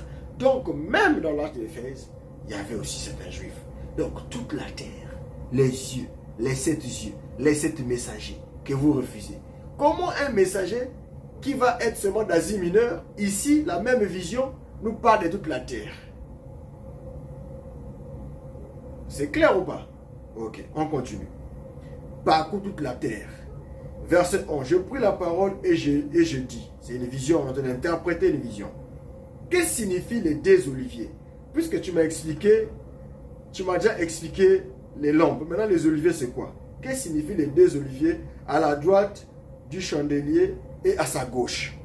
Je suis au verset, à Zacharie chapitre 4, verset 11. Et verset 12, il dit, je t'ai dit une seconde fois la parole, je lui ai dit. Qu'est-ce que signifient les 2 rameaux d'olivier qui sont près des 2 conduits d'or d'où coule l'or? Il répondit, ne sais-tu pas ce qu'il signifie? J'ai dit non, mon Seigneur. Il dit, ce sont les 2 oins. Je vous ai dit que 2 oins, après chapitre 11, ce sont les 2 oins qui se tiennent devant le Seigneur de toute la terre. Le chapitre s'arrête. Il n'a pas demandé ce que signifie le chandelier lui-même. Parce que la réponse du chandelier lui-même, il avait déjà compris que c'était la maison que Zorobabel avait posé les fondations et Zorobabel va achever. Donc Christ commence l'église et Christ vient à la fin de l'église. À la fin, c'est le départ que l'église se termine. Qui a commencé la maison? C'est Christ à la Pentecôte. Quand il est descendu, l'église est née à la Pentecôte. Quand l'église va partir, c'est l'enlèvement de Christ, Zorobabel, qui vient prendre encore l'église pour la mener. Il achève, il commence et il achève, l'alpha et l'oméga. Dieu montrait ces choses dans un but. Le seul but était de typifier les âges de l'église, de montrer les 2 oins qui étaient la première venue, la deuxième venue, qui est aussi le symbole d'Élie et Moïse, centrant au centre Christ, à Matthieu chapitre 17, à partir du verset 1, 2, 3, 4, 5 jusqu'à verset 9. Jésus ne parlait à personne de cette vision, parce que c'était les mêmes visions. C'est aussi le symbole de l'enlèvement. Quand l'église partira, il y aura les 2 témoins qui iront en Israël. Voilà. Donc, la Bible nous montre bel et bien que ce chandelier était l'image claire et pure et simple de l'église sous forme de symbole. Je vais prendre 1 Roi chapitre 6 verset 38. Et la 11e année, au mois de Bulle, qui est le 8e mois, la maison fut achevée dans toutes ses parties et telle qu'elle devrait être. Salomon la construisit dans l'espace de 7 ans. Salomon, le type de Christ, l'image de Jésus-Christ, dans la femme, dans tout, dans la sagesse, car Jésus a dit, il y a ici plus que Salomon. Parce que Jésus-Christ Salomon était son type. Mais lui, le vrai Salomon, de sagesse, quand il est venu, il a parlé qu'en énigme, il a épaté le monde. Et la Bible dit, Salomon le construisit dans l'espace de 7 ans. Pourquoi on a ajouté espace de 7 ans? Espace devait introduire une certaine catégorie de différentes périodes pour arriver à 7 ans. C'est ce que j'ai dit aux gens. Quand vous lisez votre Bible, la Bible pouvait dire on a construit le temple à 7 ans tout court. Mais s'il dit espace de 7 ans, ça veut dire qu'il y a des espacements au milieu. Il y a des périodes de milieu qui fait qu'il y ait des âges sous âge, période sous période. Mais cet espace-là n'a pas dépassé 7 ans. Cet temps délimité n'a pas dépassé 7 ans. Vous comprenez? Espace de temps limité. Espace de temps délimité. C'est très important de prendre ça en compte parce que ça voulait simplement dire que Christ aussi construit son église, sa maison qui est l'église, en espace de 7 ans chez les nations, ou en espace de 7 âges de l'église, de cette période de l'église, de cette période de l'église où Dieu vient dans l'église en marchant par rapport à l'esprit qu'il avait mis dans chaque âge. À l'Éphèse, il y a un esprit. À Smyrne, il y a un esprit. À Irénée, il y a un esprit. À Pergame, il y a un esprit. À Thyatire, il y a un esprit. À Laodicée, il y a un esprit. L'ensemble de cette là fait un espace de 7 âges, espace de 7 églises. Et c'est ça les âges de l'église. Donc les âges de l'église n'est pas une invention, parce que c'est biblique. Dieu a dit à Moïse ou à Abraham, ton peuple séjournera dans un pays éloigné. À la 400e année, je venais délivrer ce peuple. Il a délibéré le peuple et ils sont sortis. C'est une période que Dieu avait délimitée. Dieu a fait pareil pour Daniel, il a fait pareil pour tout le reste. Il a expliqué des périodes et périodes. Et aujourd'hui, Jésus lui-même nous donne la réponse à la question. Jésus nous dit ceci, Luc chapitre 21 à partir du verset 24. Luc chapitre 21 à partir du verset 24, il est dit ceci, ils tomberont sous le tranchant de l'épée, ils seront émenés captifs parmi toutes les nations, et Jérusalem sera foulée aux pieds par les nations, foulée aux pieds par les nations, dont a dit Daniel. Daniel a prédit cette prophétie. Hein? Le dévastateur va fouler, tout ça, le temple sera détruit. C'est accompli par Titus en l'an 70. Même ceux qui critiquent le message croient que ce que je lis là, c'est accompli au temps que Titus est venu attaquer Israël. La prophétie de Jésus-Christ l'avait dit qu'il ne restera pas ici pierre sur pierre qui ne soit renversé. C'est accompli du temps de Titus en l'an 70. Et même les gens qui sont contre le message acceptent ça. Jésus dit, ils seront foulés aux pieds par les nations jusqu'à ce que le temps, ça veut dire un temps délimité, jusqu'à ce que le temps des nations soit accompli. Donc les nations ont un temps à eux. Et Jésus a dit, j'ai d'autres brebis qui ne sont pas de cette bergerie, qui ne sont pas juifs, mais ceux-là, il faut que je les amène. Il faut que je les amène comment? Il faut qu'ils rentrent dans mon palais. Mais comment est-ce que Dieu devait nous faire rentrer? En envoyant des messagers. C'est là où il a dit. Hein?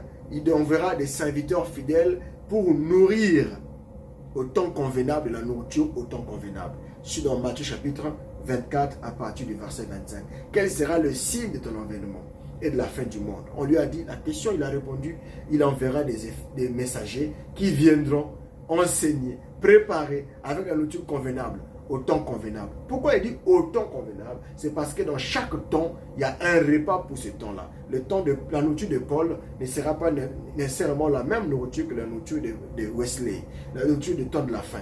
Parce que nous avons un autre message aujourd'hui. Mais pas un message qui sort hors contexte. C'est Dieu qui a voulu qu'il y ait la diversité. Ce n'est pas que nous créons une diversité. Non. Pourquoi Dieu n'a pas seulement mis une seule église d'Éphèse? Pourquoi il a mis les autres églises? Parce qu'il voulait que ce soit 7. Donc, chaque 7 a un repas dédié pour ces 7 au temps convenable. Et donc, la question qui a été posée au Seigneur, comme vous avez compris que les nations ont leur temps à eux, mais quel est ce temps-là? Pourquoi vous ne refusez pas d'accepter que les nations ont leur temps à eux? S'ils ont leur temps à eux, leur temps a commencé quand et leur temps achèvera quand? Et comment on appelle ces temps-là? Période de temps-là, c'est quoi? Ce sont les âges, les périodes, les époques que nous avons voyagé. Et l'Église, quand elle a commencé à voyager, chez les Juifs, il y avait bel et bien la sécheresse. Jusqu'aujourd'hui, ils n'ont jamais reçu de prophète. Leur temple a été cabossé, détruit. Ils s'apprêtent à reconstruire leur temple pour attendre leur Messie. Donc, Matthieu chapitre 24, à partir du verset 1 au verset 2, on pose au Seigneur cette question. Verset 3. Il s'assit sur la montagne des Oliviers et les disciples vinrent en particulier lui faire cette question. Dis-nous, quand cela arrivera-t-il et quel sera le signe de ton avènement et de la fin du monde? Quand cela arrivera-t-il et quel sera le signe de ton avènement et en dernier de la fin du monde? Jésus n'est pas bête, il connaît répondre aux questions. Il a commencé d'abord quand il y aura ici pierre sur pierre, Donc la prophétie de Titus dont Daniel avait prédit. Et à la fin, il doit répondre à la dernière question de la fin du monde. La fin du monde, c'est quoi? Il y aura une troisième guerre mondiale, il y aura des gens qui vont mourir, la tribulation, le pouls est enlevé. Donc c'est la fin du monde. Mais quand la fin du monde là est en train de venir, quel sera le signe de la fin du monde? Il commence par prendre. Il dit ceci, c'est pourquoi tenez-vous prêts car le Fils de l'homme viendra à l'heure où vous n'y pensez point. Là on parle de son retour. Quel est donc le serviteur fidèle et prudent que son maître a établi sur ces gens? Donc le maître doit établir les fidèles sur ces gens. N'oubliez pas que Jésus ne prenait pas les paraboles pour la distraction, ni pour blaguer, ni pour parler. Quand Christ répondait à une question spécifique, il prenait des paraboles pour illustrer l'événement de ce qu'il devait faire passer comme message. Il utilisait beaucoup les types, le Seigneur Jésus-Christ. Et il dit ceci, quel est donc ce serviteur fidèle que le maître a établi sur ces gens? Donc le maître aura ces gens. Mais ces gens-là, c'est qui? C'est l'Église. Mais les serviteurs là, c'est qui? Ce sont les anges. Écrit à l'ange de l'église de Pergame, écrit à l'ange de l'église de Thyatire. Ce sont des serviteurs. Ce sont des messagers terrestres. Je vous ai dit que ange signifie messager. En grec, quand vous lisez dans le chapitre 3, à partir du verset 1, là-bas, il est écrit, voici j'envoie mon ange. On n'a pas dit, voici j'envoie mon messager. Prenez la version la plus vieille, et la Septante, on vous dira messager. La Septante est plus vieille que toutes les versions que vous avez aujourd'hui. On continue. Il dit, qui est établi à ces gens, verset 45, pour leur donner la nourriture au temps convenable. Heureux ce serviteur, tant que son maître, à son arrivée, trouvera faisant ainsi. Trouvera faisant ainsi. Donc, heureux, c'est ça. Donc, il y aura. Mais le septième, qui est le dernier, doit donner la nourriture au temps convenable. C'est-à-dire la nourriture de Paul, comme il dit, nous connaissons en partie, au moyen des miroirs. Quand j'étais un enfant, maintenant que je grandis, je chante. Paul montre qu'il y a un moment d'enfance, il y a un moment où on grandit, il y a un moment où on vieillit, il y a un moment où on comprend mieux les choses. Donc, au travers du premier âge, la foi était aussi dans cette dimension. Au deuxième âge, ça commence à monter un peu. Troisième, quatrième, jusqu'à ce qu'au septième, c'est comme le tour du mur de Jéricho. L'église a tourné avec Josué pour la première fois, il n'y avait rien. La deuxième fois, il n'y avait rien. Le septième jour, Dieu leur dit, comme c'est le septième jour, pourquoi le 7 c'est le mot? C'est le type de 7 âge de l'église. Tournez maintenant 7 encore pour faire les 7 sauts, pour faire les 7 mystères. À la voix du septième ange, quand il sonnera la trompette, là il faut maintenant tourner encore 7 fois. Les mystères de Dieu seront révélés. Les mystères d'Apocalypse 10, 1 à 7. Dieu, quand il descend, il brise les mystères. Il brise les mystères cachés. Et puis les âges. Le serviteur doit apporter un message approprié. La nourriture au temps convenable ici, c'est ce que Dieu a dit à Jean. Ce que tu vois, écris-le, mets-le dans un livre et envoie-le aux 7 églises. C'est ça ce que Jean a reçu. C'est ça ce que Jean a pris comme nourriture. C'est ça ce que Jean a compris comme message. Et c'est ce que le serviteur fidèle va recevoir de la part de Dieu et donnera pour chaque âge, afin que chaque âge profite. Actes des Apôtres, chapitre 15, à partir du verset 14.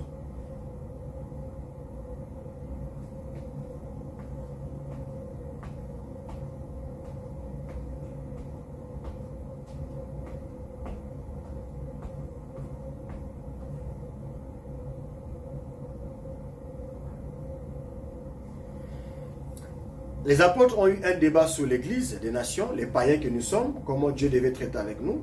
Écoutez cette réponse-là. Simon a montré comment Dieu a d'abord jeté les regards sur les nations. Dieu a jeté les regards sur les nations pour choisir du milieu d'elles un peuple qui porta son nom. Qui porte le nom d'un homme? C'est sa femme. Donc l'épouse, les 10 vierges là, l'époux est parti vers minuit, la voix crie. Matthieu 25. Un peuple portant son nom. Ce symbolisme-là représente l'église des nations. Mais l'église des nations est représentée sur quoi dans la vision de Zacharie? Les chandeliers entourés des 2 oliviers. Et les 2 oliviers représentaient quoi? Il a dit les 2 oies ou des dispensations. Et c'est là où ça concerne aussi une semaine de Daniel. Une semaine qui devait faire 7 ans.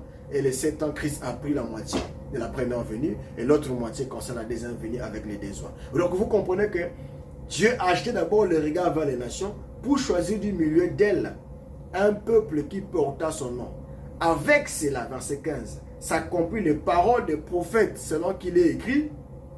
Après cela, verset 16, je reviendrai.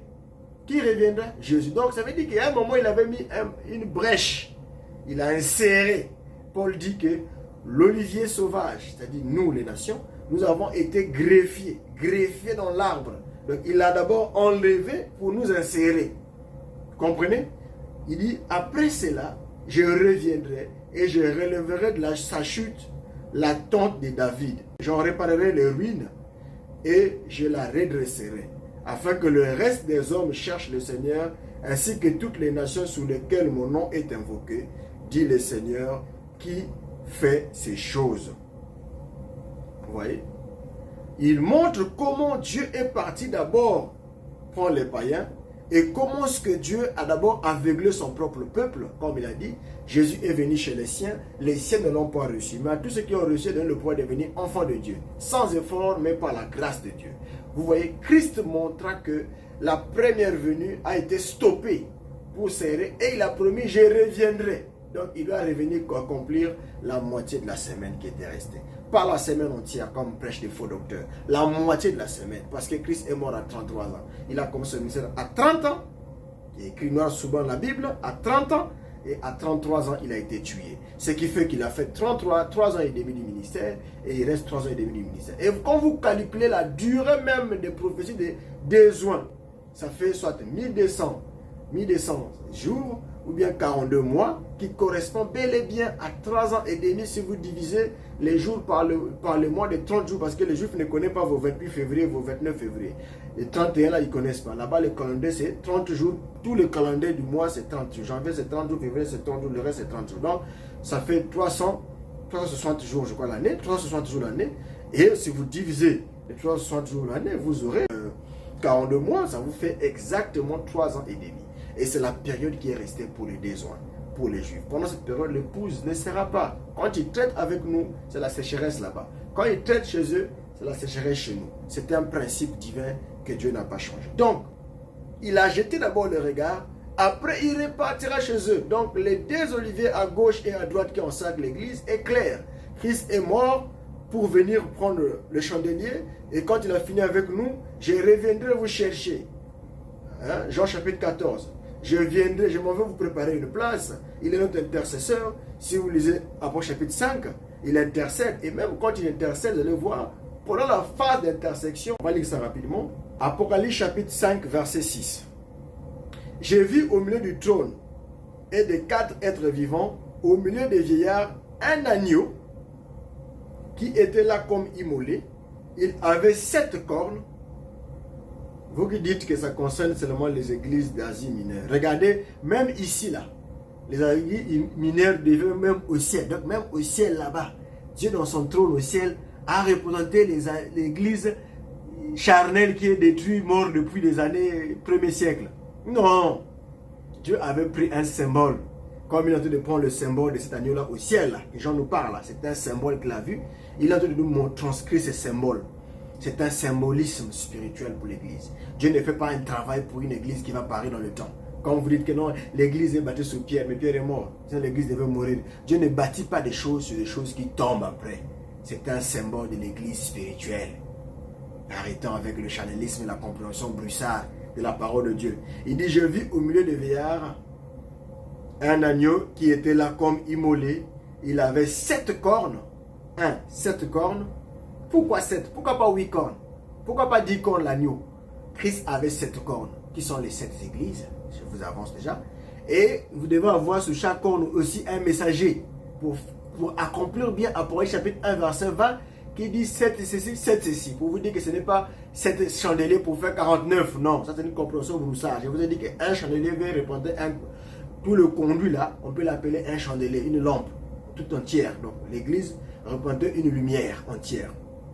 Il dit ceci, 7 cornes et 7 yeux. Écoutez ce qu'il va dire. Qui sont les 7 esprits de Dieu envoyés par la terre.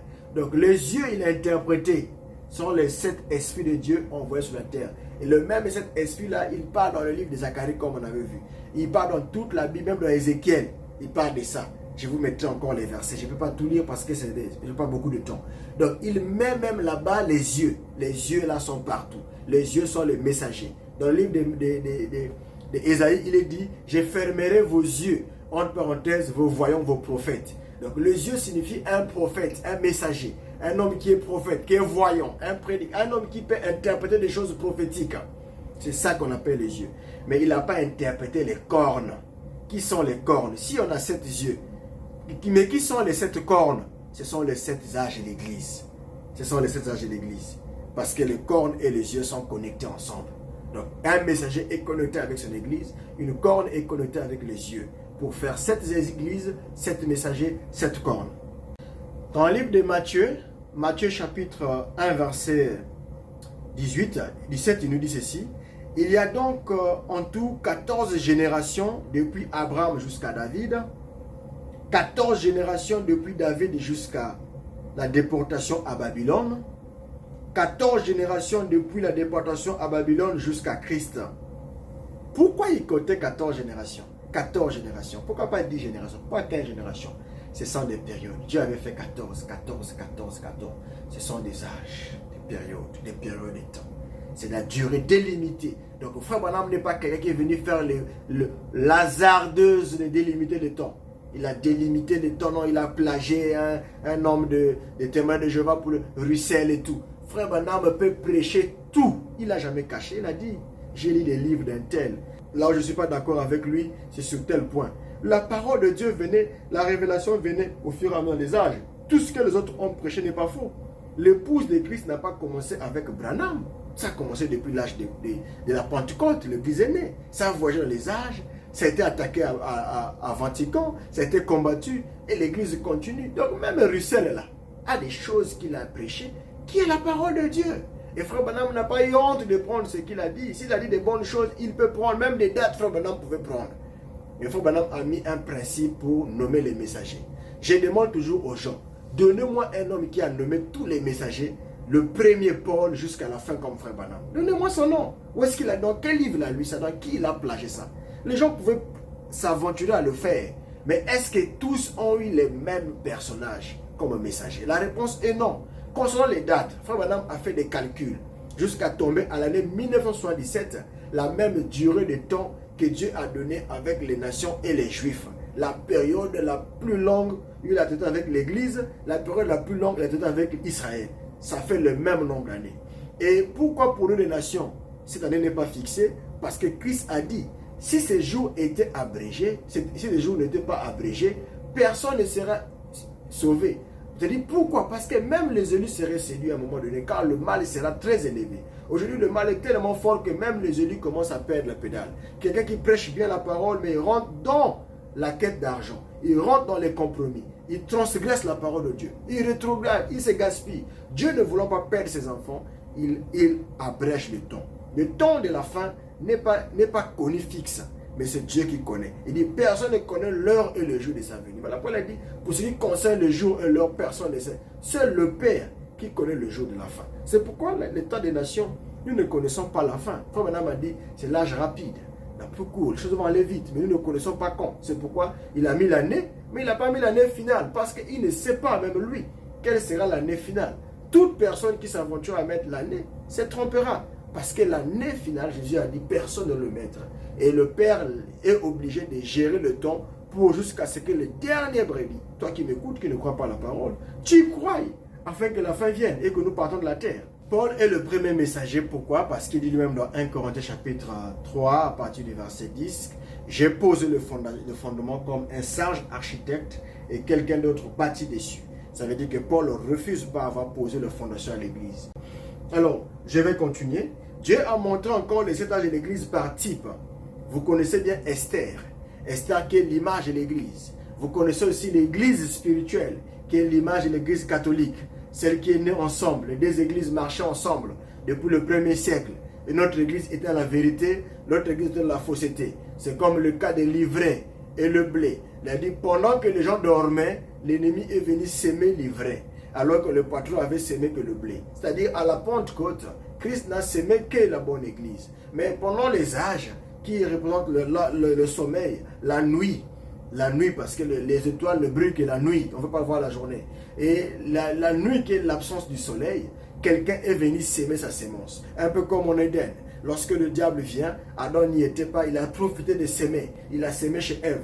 Le diable sème à l'église. Il y a des églises qui montent et en 325, au concile de Nicée, on a détruit l'église. Il y a eu plusieurs conciles. Le concile de Rome, le concile d'Éphèse, le concile de ceci, le concile de ceci, jusqu'à ce qu'il y ait des révolutionnaires, des Martin Luther, des traductions de Bible, de toutes ces guerres, ces batailles, ces attaques. Vous connaissez toute l'histoire. Je ne vais pas me répéter. Allez suivre la vidéo dont j'ai parlé. Dieu envoie-t-il encore les messagers? J'en ai longuement détaillé là-bas. Je suis en train de montrer les types, les âges et l'église. Est-ce que le mot âge et l'église existe et c'est quoi le but des âges? Je vous ai parlé longuement sur les âges. Dieu a mis les âges pour préparer une église, une maison qui est le type de l'église, car vous êtes des temples du Saint-Esprit. Votre corps ne vous appartient pas vous-même. Cet homme-là, ce corps-là, cette maison-là, c'est toi et moi. Parce que Dieu s'est reposé le 7e jour. Où? Dans l'homme. Dieu ne se repose pas dans les herbes.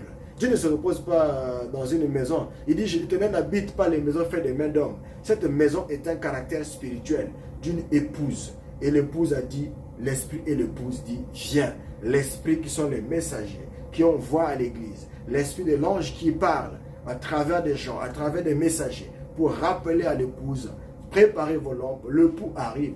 Soyez prêts, l'heure est avancée, l'époux vient, la fin est proche. Ce sont les messagers qui arrivent pour préparer l'épouse. Je vais prendre encore Esther chapitre 1 verset 10. Vous allez remarquer, la fausse église avait aussi ses eunuques. Mais Esther, elle n'avait pas des eunuques, elle avait des femmes. Là-bas, des eunuques étaient des hommes castrés qui géraient les femmes. C'est le type de prêtres catholiques qui n'aiment pas avoir des enfants, des papas. C'est eux qui gèrent l'église là-bas. Hein, je ne me moque pas des papas, ils sont castrés, hein, ils n'ont pas de femmes. Hein. Ce sont des eunuques comme ça qui gardaient les femmes dans l'Ancien Testament. Vous allez prendre Esther chapitre 1 verset 11. Le 7e jour, comme le roi, comme le cœur du roi était réjoui par le vin, il ordonnera à Mehuman, Bizata, Erbana, Bigata, Abgata, Zedar, Karas, les 7 eunuques qui servaient devant le roi Assyrus. Les 7 eunuques. Mais pour nous, Esther, on n'a pas besoin des eunuques. Les eunuques, c'est chez les prêtres catholiques là-bas où ils sont célibataires.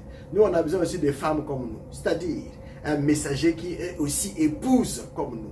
Et Dieu nous envoie 7 femmes qui sont des femmes comme nous. Non pas des femmes bordel, mais des filles qui ont compris ce que le roi aime. Il prépare la femme, l'habillant, la traitant de façon que quand elle sera en face du roi, ça sera content. Ça rejoint automatiquement Matthieu chapitre 25, 24, à partir du verset 45, 46, 47, 48. Il lume jusqu'à 51. Quand le maître sera de retour, il sera content d'un tel sacrifice, d'un tel serviteur qui a pris soin de ces sujets et qui n'a pas voulu blaguer et manger avec eux, mais qui a travaillé dans le souci de leur préparer au temps convenant pour qu'ils soient prêts. Esther chapitre 2 verset 9, il dit ceci. La jeune fille lui plut et trouva grâce devant lui. Ils sont pressés de lui fournir les choses nécessaires pour sa toilette. Les messagers doivent nous fournir des choses nécessaires, des enseignements nécessaires pour préparer l'église à la rencontre de l'époux qui est le roi Assyrus de type. Il dit, les choses nécessaires pour la toilette, pour sa subsistance.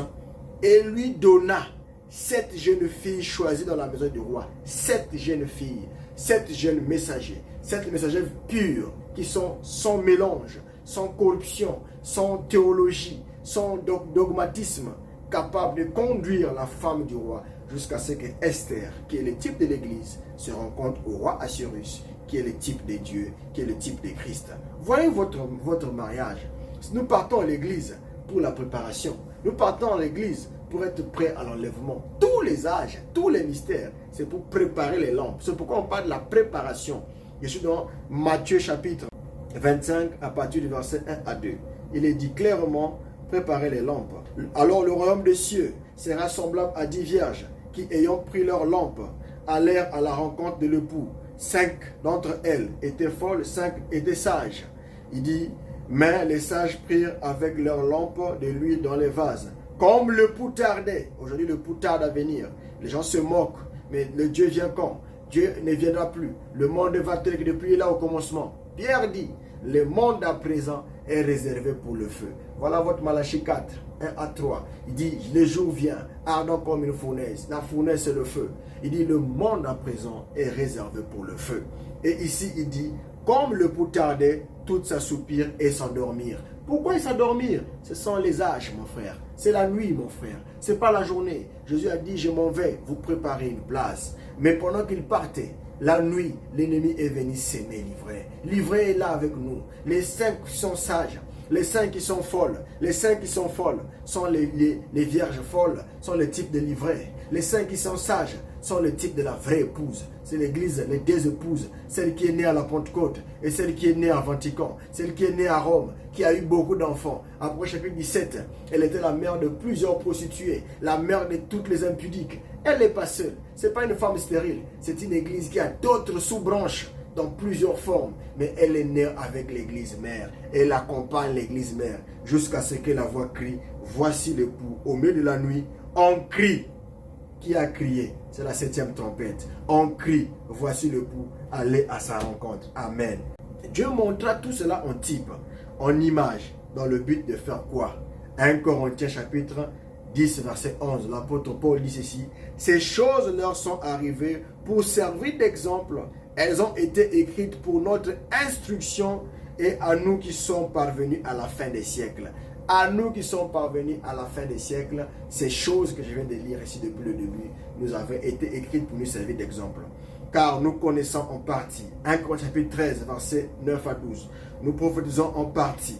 Mais quand ce qui est parfait sera venu, il dit encore au verset 12, aujourd'hui nous voyons au moyen d'un miroir. C'est d'une manière obscure. Mais alors nous verrons face à face aujourd'hui. Je connais en partie, mais alors je connaîtrai comme j'ai connu. Dans 1 Corinthiens chapitre 3, verset 10, selon la grâce de Dieu qui m'a été donnée, j'ai posé la fondation comme un sage architecte. L'apôtre Paul se revendique ses droits d'avoir posé la fondation de l'Église en tant que prophète, messager, prédit par Ésaïe 49. Lisez à partir du verset, je crois, 6. Vous allez voir, Ésaïe parle de Paul qui est venu poser la fondation de l'Église. Dans Actes des Apôtres, chapitre 17, à partir du verset 30 à 31, Paul dit, Dieu sans tenir compte des temps d'ignorance, annonce maintenant à tous les hommes, en tout lieu, qu'il est à se repentir. Verset 31, parce qu'il a fixé un jour où il jugera le monde selon la justice par l'homme qu'il a désigné, ce dont il a donné à toute preuve certaine de là, en le ressuscitant des morts. Là, il parlait de l'Église. Il parle de l'Église. La fausse Église aussi a aussi cette femme. Et alors, c'est cette âge de l'Église. C'est le type de l'Église que je vous ai parlé là, la mère des prostituées là. Dieu l'avait montré au livre d'Ésaïe chapitre 4, à partir du verset 1 à 2. Et cette femme saisiront en ce jour un seul homme.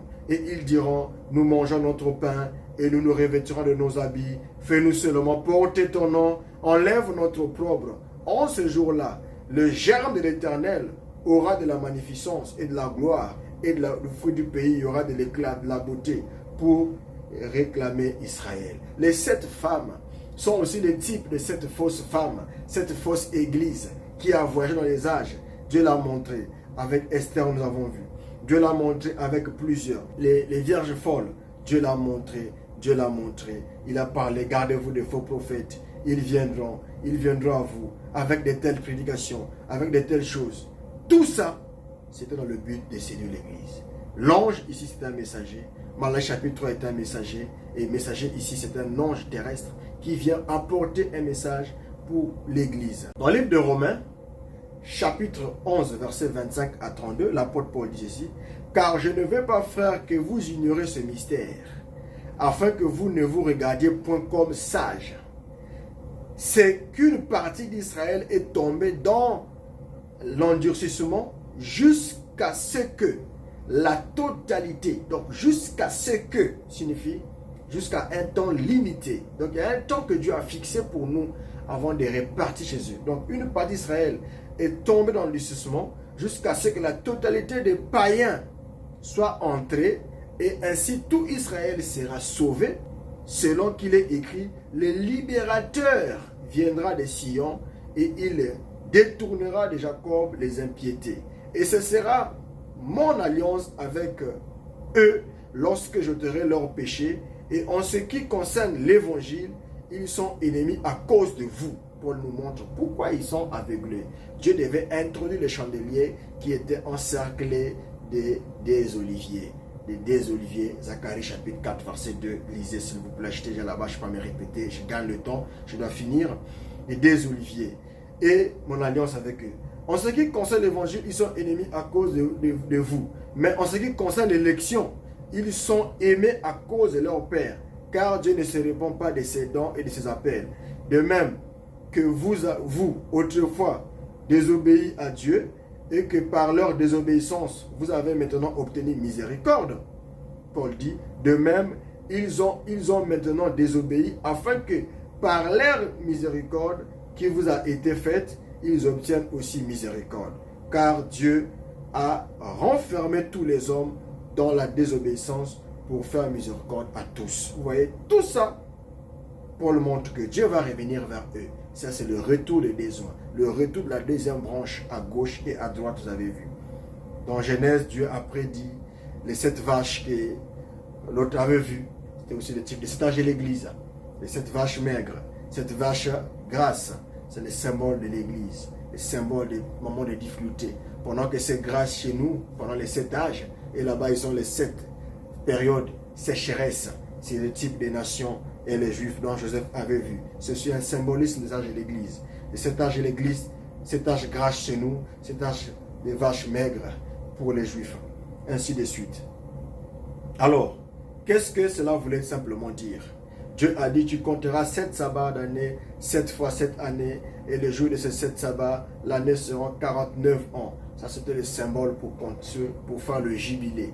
Hein, voyez, non? Les 7 sabbats, dans Lévitique chapitre 25, à partir du verset 8 à 13, vous pouvez lire vous-même. Dieu va vous montrer comment est-ce que l'Église comptait les sabbats pour calculer 7 pour faire 49, et la 50e, c'était le jubilé. Et le 10e jour du 7e mois, tu feras retentir les sons éclatants de la trompette. Et c'est dans Lévitique chapitre 25 à partir du verset 10. La Bible dit, et le verset 9, le 10e jour du 7e mois, c'est dans l'Apocalypse chapitre 10 verset 7. C'est pourquoi je vous ai dit, l'emplacement d'Apocalypse chapitre 10, là où elle est placée, est un symbole. C'est un symbole spirituel. C'est une brèche. Ce n'est pas une erreur, excusez-moi. Ça ne peut pas être une erreur, mais c'est une brèche. Dieu a voulu expressément que ça reste là où ça est placé là pour un but. Apocalypse chapitre 17 parle de beaucoup de choses. Donc son emplacement est prophétique. Mais c'est une brèche qui a été placée là pour aveugler ceux qui sont aveugles. Parce qu'ils se disent, si votre Branham est le message de l'Apocalypse chapitre 17, pourquoi il est le seul qui a la trompette? Et pourquoi il est placé après les âges et l'église est déjà enlevée? Alors que l'église s'arrête à l'Apocalypse chapitre 3. Oui, évidemment, cette brèche a été insérée pour ton égarement à toi. Parce que tu as oublié une chose, qu'avant que l'église ne monte, il faut que le message du 7e ange soit proclamé, promulgué, prêché, enseigné, et que l'épouse écoute les mystères, qu'il est la foi de l'enlèvement. Et ça, c'est important. Il dit, le 10e jour du 7e mois, tu feras retentir le son éclatant de la trompette, le jour des expiations, vous sonnerez la trompette dans tout votre pays, et vous sanctifierez le 50e année, vous publierez la liberté dans tous les pays. C'est la liberté pour nous. C'est le départ de l'Église. C'est la fin des temps. Vous pouvez lire tout. Dans 1 Samuel, chapitre 6, verset 1. L'Éternel fit 7 mois dans le pays. L'arche fit 7 mois le pays des Philistins. C'est aussi le symbole des 7 mois où l'arche est restée avec les païens. L'arche pouvait faire 7 mois chez les Philistins. Pourquoi? Parce que les Philistins étaient des gens indignes. Ils avaient eu la grâce d'avoir la divinité dans leur camp. Mais ces 7 mois étaient aussi un symbole où la divinité devait quitter Israël pendant un temps chez les païens, pendant 7 semaines, pendant cette période. C'est important. 1 Samuel, 1 roi, chapitre 6, verset 37 à 38. Le 4e année, au mois des Ziph, les fondements de l'église de l'Éternel furent posés.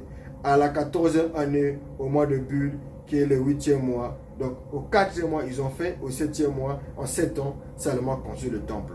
Si vous lisez aussi 2 rois, chapitre 5, verset 10 jusqu'au verset 16, on vous parle aussi d'Élie, avec toute la vision qu'il avait vue lorsque Élie devait monter. Ce que Élisée avait vu, jusqu'à ce que Dieu l'avait pris. Nous prenons aussi Exode, chapitre 13, verset 6. Dieu dit, pendant 7 jours, tu mangeras des pains sans levain, et le 7e jour, il y aura une fête en l'honneur de l'Éternel. Ce 7e jour, Dieu s'est reposé de ses œuvres. 7e jour, Dieu demande qu'on sanctifie cette journée. 7e jour, Dieu prend le 7e après Adam. Il prend Enoch. 7e jour, 7e âge. Tout ça sont des symbolismes que Dieu travaille. Dieu annonçait. Dieu annonçait son église. Dieu annonçait sa véritable église. L'épouse qui devait porter son nom. Les nations. Il n'y a qu'une femme qui porte le nom d'un mari. C'est la femme qui porte le nom de son époux. C'est l'épouse. Alors, la question de dévouer par interdit. En hébreu, dévouer par interdit signifie consacrer à Dieu pour la destruction. C'est pourquoi quand vous écoutez de peur que je ne vienne frapper le pays d'interdit, de peur que je ne vienne, dans d'autres traductions, on dit de peur que je ne vienne frapper la terre ou encore le monde. Parce que Dieu avait dit que le monde là sera détruit. Dieu ne gardera jamais le péché impuni. Le péché sera puni correctement, complètement et totalement. Personne ne peut empêcher Dieu de frapper la terre. Josué chapitre 1 verset 7, il dit, la ville sera dévouée par interdit, ce qui signifie consacrée au Seigneur pour la destruction. C'est pourquoi Malachie 4 vient afin que le monde ne soit dévoué par interdit. La terre qui est dévouée à la destruction. Ça c'est la définition de interdit en hébreu. Ce qui doit être totalement détruit et non récupéré. Rien ne devrait être pris, gardé et sauvé sauf ce que Dieu a spécifiquement permis. Voilà. Maintenant, aujourd'hui, qu'est-ce que je vais retenir sur ce que dit le prophète? Frère Branham dit, dans le 3e exode de 1963, Frère Branham dit, si ce message est rejeté, le monde sera livré à la destruction comme a été Jéricho. Ce message est le dernier avertissement que tu es en train d'entendre les âges. Dieu encore, Dieu dans la simplicité. Toute la ville était sous interdit, sauf Rahab, la prostituée qui avait reçu les messagers. Dieu se cache et se révèle dans la simplicité de son temps, ce que dit Frère Branham. Donc, le symbolisme de Jéricho ici nous a montré l'importance des pays d'interdit. Éphésiens chapitre 2, verset 12, il est dit ceci. Souvenez-vous que vous étiez en ce temps-là, sans Christ, nous qui? L'Église des nations. Nous étions quand? En ce temps-là. Quel temps? Le temps où Dieu traitait avec Israël. Nous, les nations, on n'avait pas Christ, on n'avait pas Dieu. Il vous dit de vous rappeler. Souvenez-vous, vous étiez sans Christ. Privés du droit des cités en Israël. Étrangers aux alliances. Quelle alliance? Oracle de l'Éternel à Israël. Malachie chapitre 1, verset 1.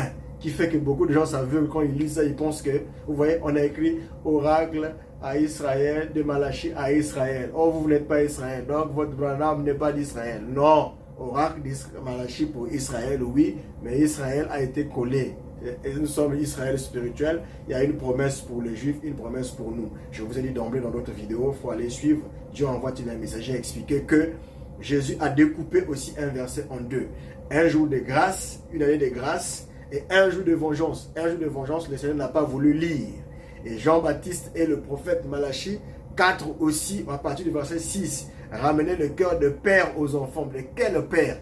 Les pères qui sont les Juifs vers les enfants. Mais quels enfants? Les enfants apostoliques, c'est-à-dire amener le judaïsme à croire au christianisme. Amener le père qui ont cru à Moïse à accepter le scandale. Quand on a dit le scandale de la croix était devenue un scandale, pierre d'achoppement pour eux. Donc il fallait que eux, les enfants-là, croient à la Pentecôte pour qu'ils soient sauvés. Croient à la Pentecôte pour leur liberté, pour leur salut. Il fallait ramener le cœur des enfants au Père. Maintenant, nous, aujourd'hui, la même promesse, comme Jésus avait laissé la même promesse dans Isaïe 61 là, qui dit, et un jour de vengeance. Il prend la partie vengeance maintenant pour la seconde venue. Je reviendrai. S'il a dit je reviendrai, c'est qu'il y a un retour. Donc il va répondre à la deuxième partie qu'il avait laissée. Et un jour de vengeance. Et le jour de vengeance s'accorde avec le temps des nations, le temps de l'épouse des âges des nations. Dieu traite avec l'église pendant que là-bas c'est la sécheresse. Et les messagers ont commencé après Paul. Maintenant la question du genre, le messager là est venu avant que Paul. Je vous signale, je dis toujours que si vous vérifiez dans l'histoire, l'Apocalypse qui parle de Paul a été écrite avant que Paul ne parte même. Paul était peut-être plus sur terre quand on a écrit l'Apocalypse, si vous vérifiez bien. Étrangers aux alliances de la promesse, sans espérance et sans Dieu dans le monde. Mais maintenant, En Jésus-Christ, vous qui étiez jadis éloignés, vous avez été rapprochés par le sang de Christ. Donc l'église qui était loin, nous sommes maintenant rapprochés par le sang de Jésus-Christ. Car il est notre paix, écoutez, verset 14, car il est notre paix, lui qui des deux n'en fait qu'un et qui a renversé le mur de séparation et l'inimitié. Il a brisé le mur de séparation qui faisait entre les nations et les Juifs sous les promesses bibliques. Les deux quoi? Deux peuples, les Juifs et les nations, immélangeables, incollables. Regarde ce qu'il a fait. Ayant anéanti par sa chair la loi des ordonnances dans ses prescriptions, afin de créer en lui-même avec les deux quoi? Les deux camps, un camp à gauche, un camp à droite, les nations et les Juifs, les deux, un seul homme nouveau, en établissant la paix, et de les réconcilier l'un à l'autre en un seul corps avec Dieu par la croix, en détruisant par elle l'inimitié. Il est venu annoncer la paix, et vous qui étiez loin, et la paix de ceux qui étaient près, car par lui, nous avons les uns et les autres accès auprès du Père dans un même esprit. Là, il parle des nations et les Juifs. Ainsi donc, vous n'êtes plus des étrangers, ni des gens du dehors, mais vous êtes concitoyens des saints, gens des maisons de Dieu. Vous avez été édifiés sous le fondement des apôtres, des prophètes, Jésus-Christ lui-même étant la pierre angulaire. Vous avez vu la pierre? La pierre est revenue encore angulaire. La pierre est revenue. Donc Dieu envoie les messagers dans l'église dans le seul but de préparer l'épouse à l'enlèvement. Et la pierre qu'avait posée Zorobabel, qu'on a lu au départ, cette même pierre qui a posé la fondation, et la même pierre qui vient, que Daniel a vu, la pierre fêtière que Frère Branham a prêché, la pierre de fête qui vient coiffer l'église. Quand la pierre fêtière s'installe et l'église est atteinte, c'est la pierre qui est descendue dans la montagne, sans le secours de Culmain, est venue frapper la statue de Daniel. Cette pierre s'est répandue sur la terre entière et est devenue une grande montagne. Et c'est là le fin de notre royaume des nations a terminé. Vous voyez, la fin du royaume des nations, la fin des âges des nations et la descente de la pierre qui vient frapper les pieds. Il y avait l'argile, il y avait le mélange. C'est le catholicisme avec le fer, avec le romanisme qui est combattu et attaqué. Quand la descente de Christ descend, il broye cela et le royaume messianique, le millénium s'installe sur terre. Vous comprenez que les âges ne sont pas une invention de Frère Branham. Les âges est une prédiction de Jésus-Christ, est un plan depuis l'Ancien Testament, depuis les tabernacles, depuis les temples, depuis même le commencement. Dieu montrait comment il devait choisir sa femme au travers des âges. Et dans Éphésiens chapitre 4, il dit, verset 11, il dit, il a donné les uns comme apôtres, les autres comme prophètes, les autres comme évangélistes, les autres comme pasteurs et docteurs, pour le perfectionnement des saints en vue de l'œuvre du ministère et de l'édification du corps de Christ. Corps de Christ. Corps de Christ. Le corps de Christ qui est l'église, la maison. La maison est édifiée par les 5 ministères qui est coiffé autour des âges. Et Dieu envoie encore des prophètes, comme je l'ai dit. Et Dieu envoie. Si vous voulez comprendre, allez-y suivre. Il y a un messager prophète qui a un message. Et derrière ça, vous avez Paul qui donne à Timothée. Il insiste sur ses enfants. Il a même fait sa dernière prière avec tous les pasteurs de l'église d'Éphèse. Vous qui ne croyez pas que Paul était le messager d'Éphèse, que Frère Branham s'est trompé, c'est par ce verset que je finirai.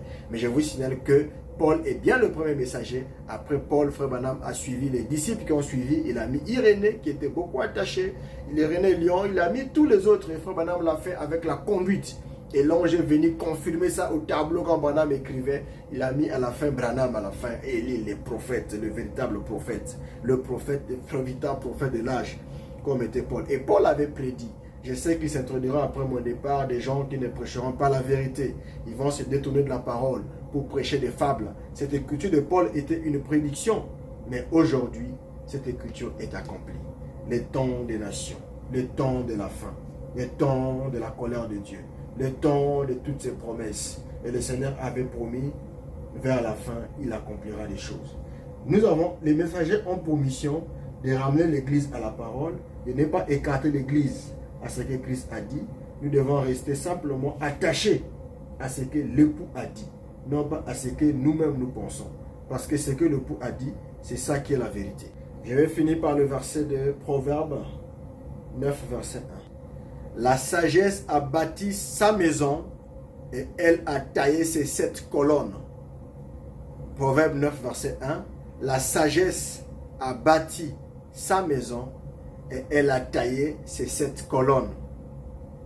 Qui est la sagesse? La sagesse, c'est Dieu lui-même. Psaume chapitre 127, à partir du verset 1.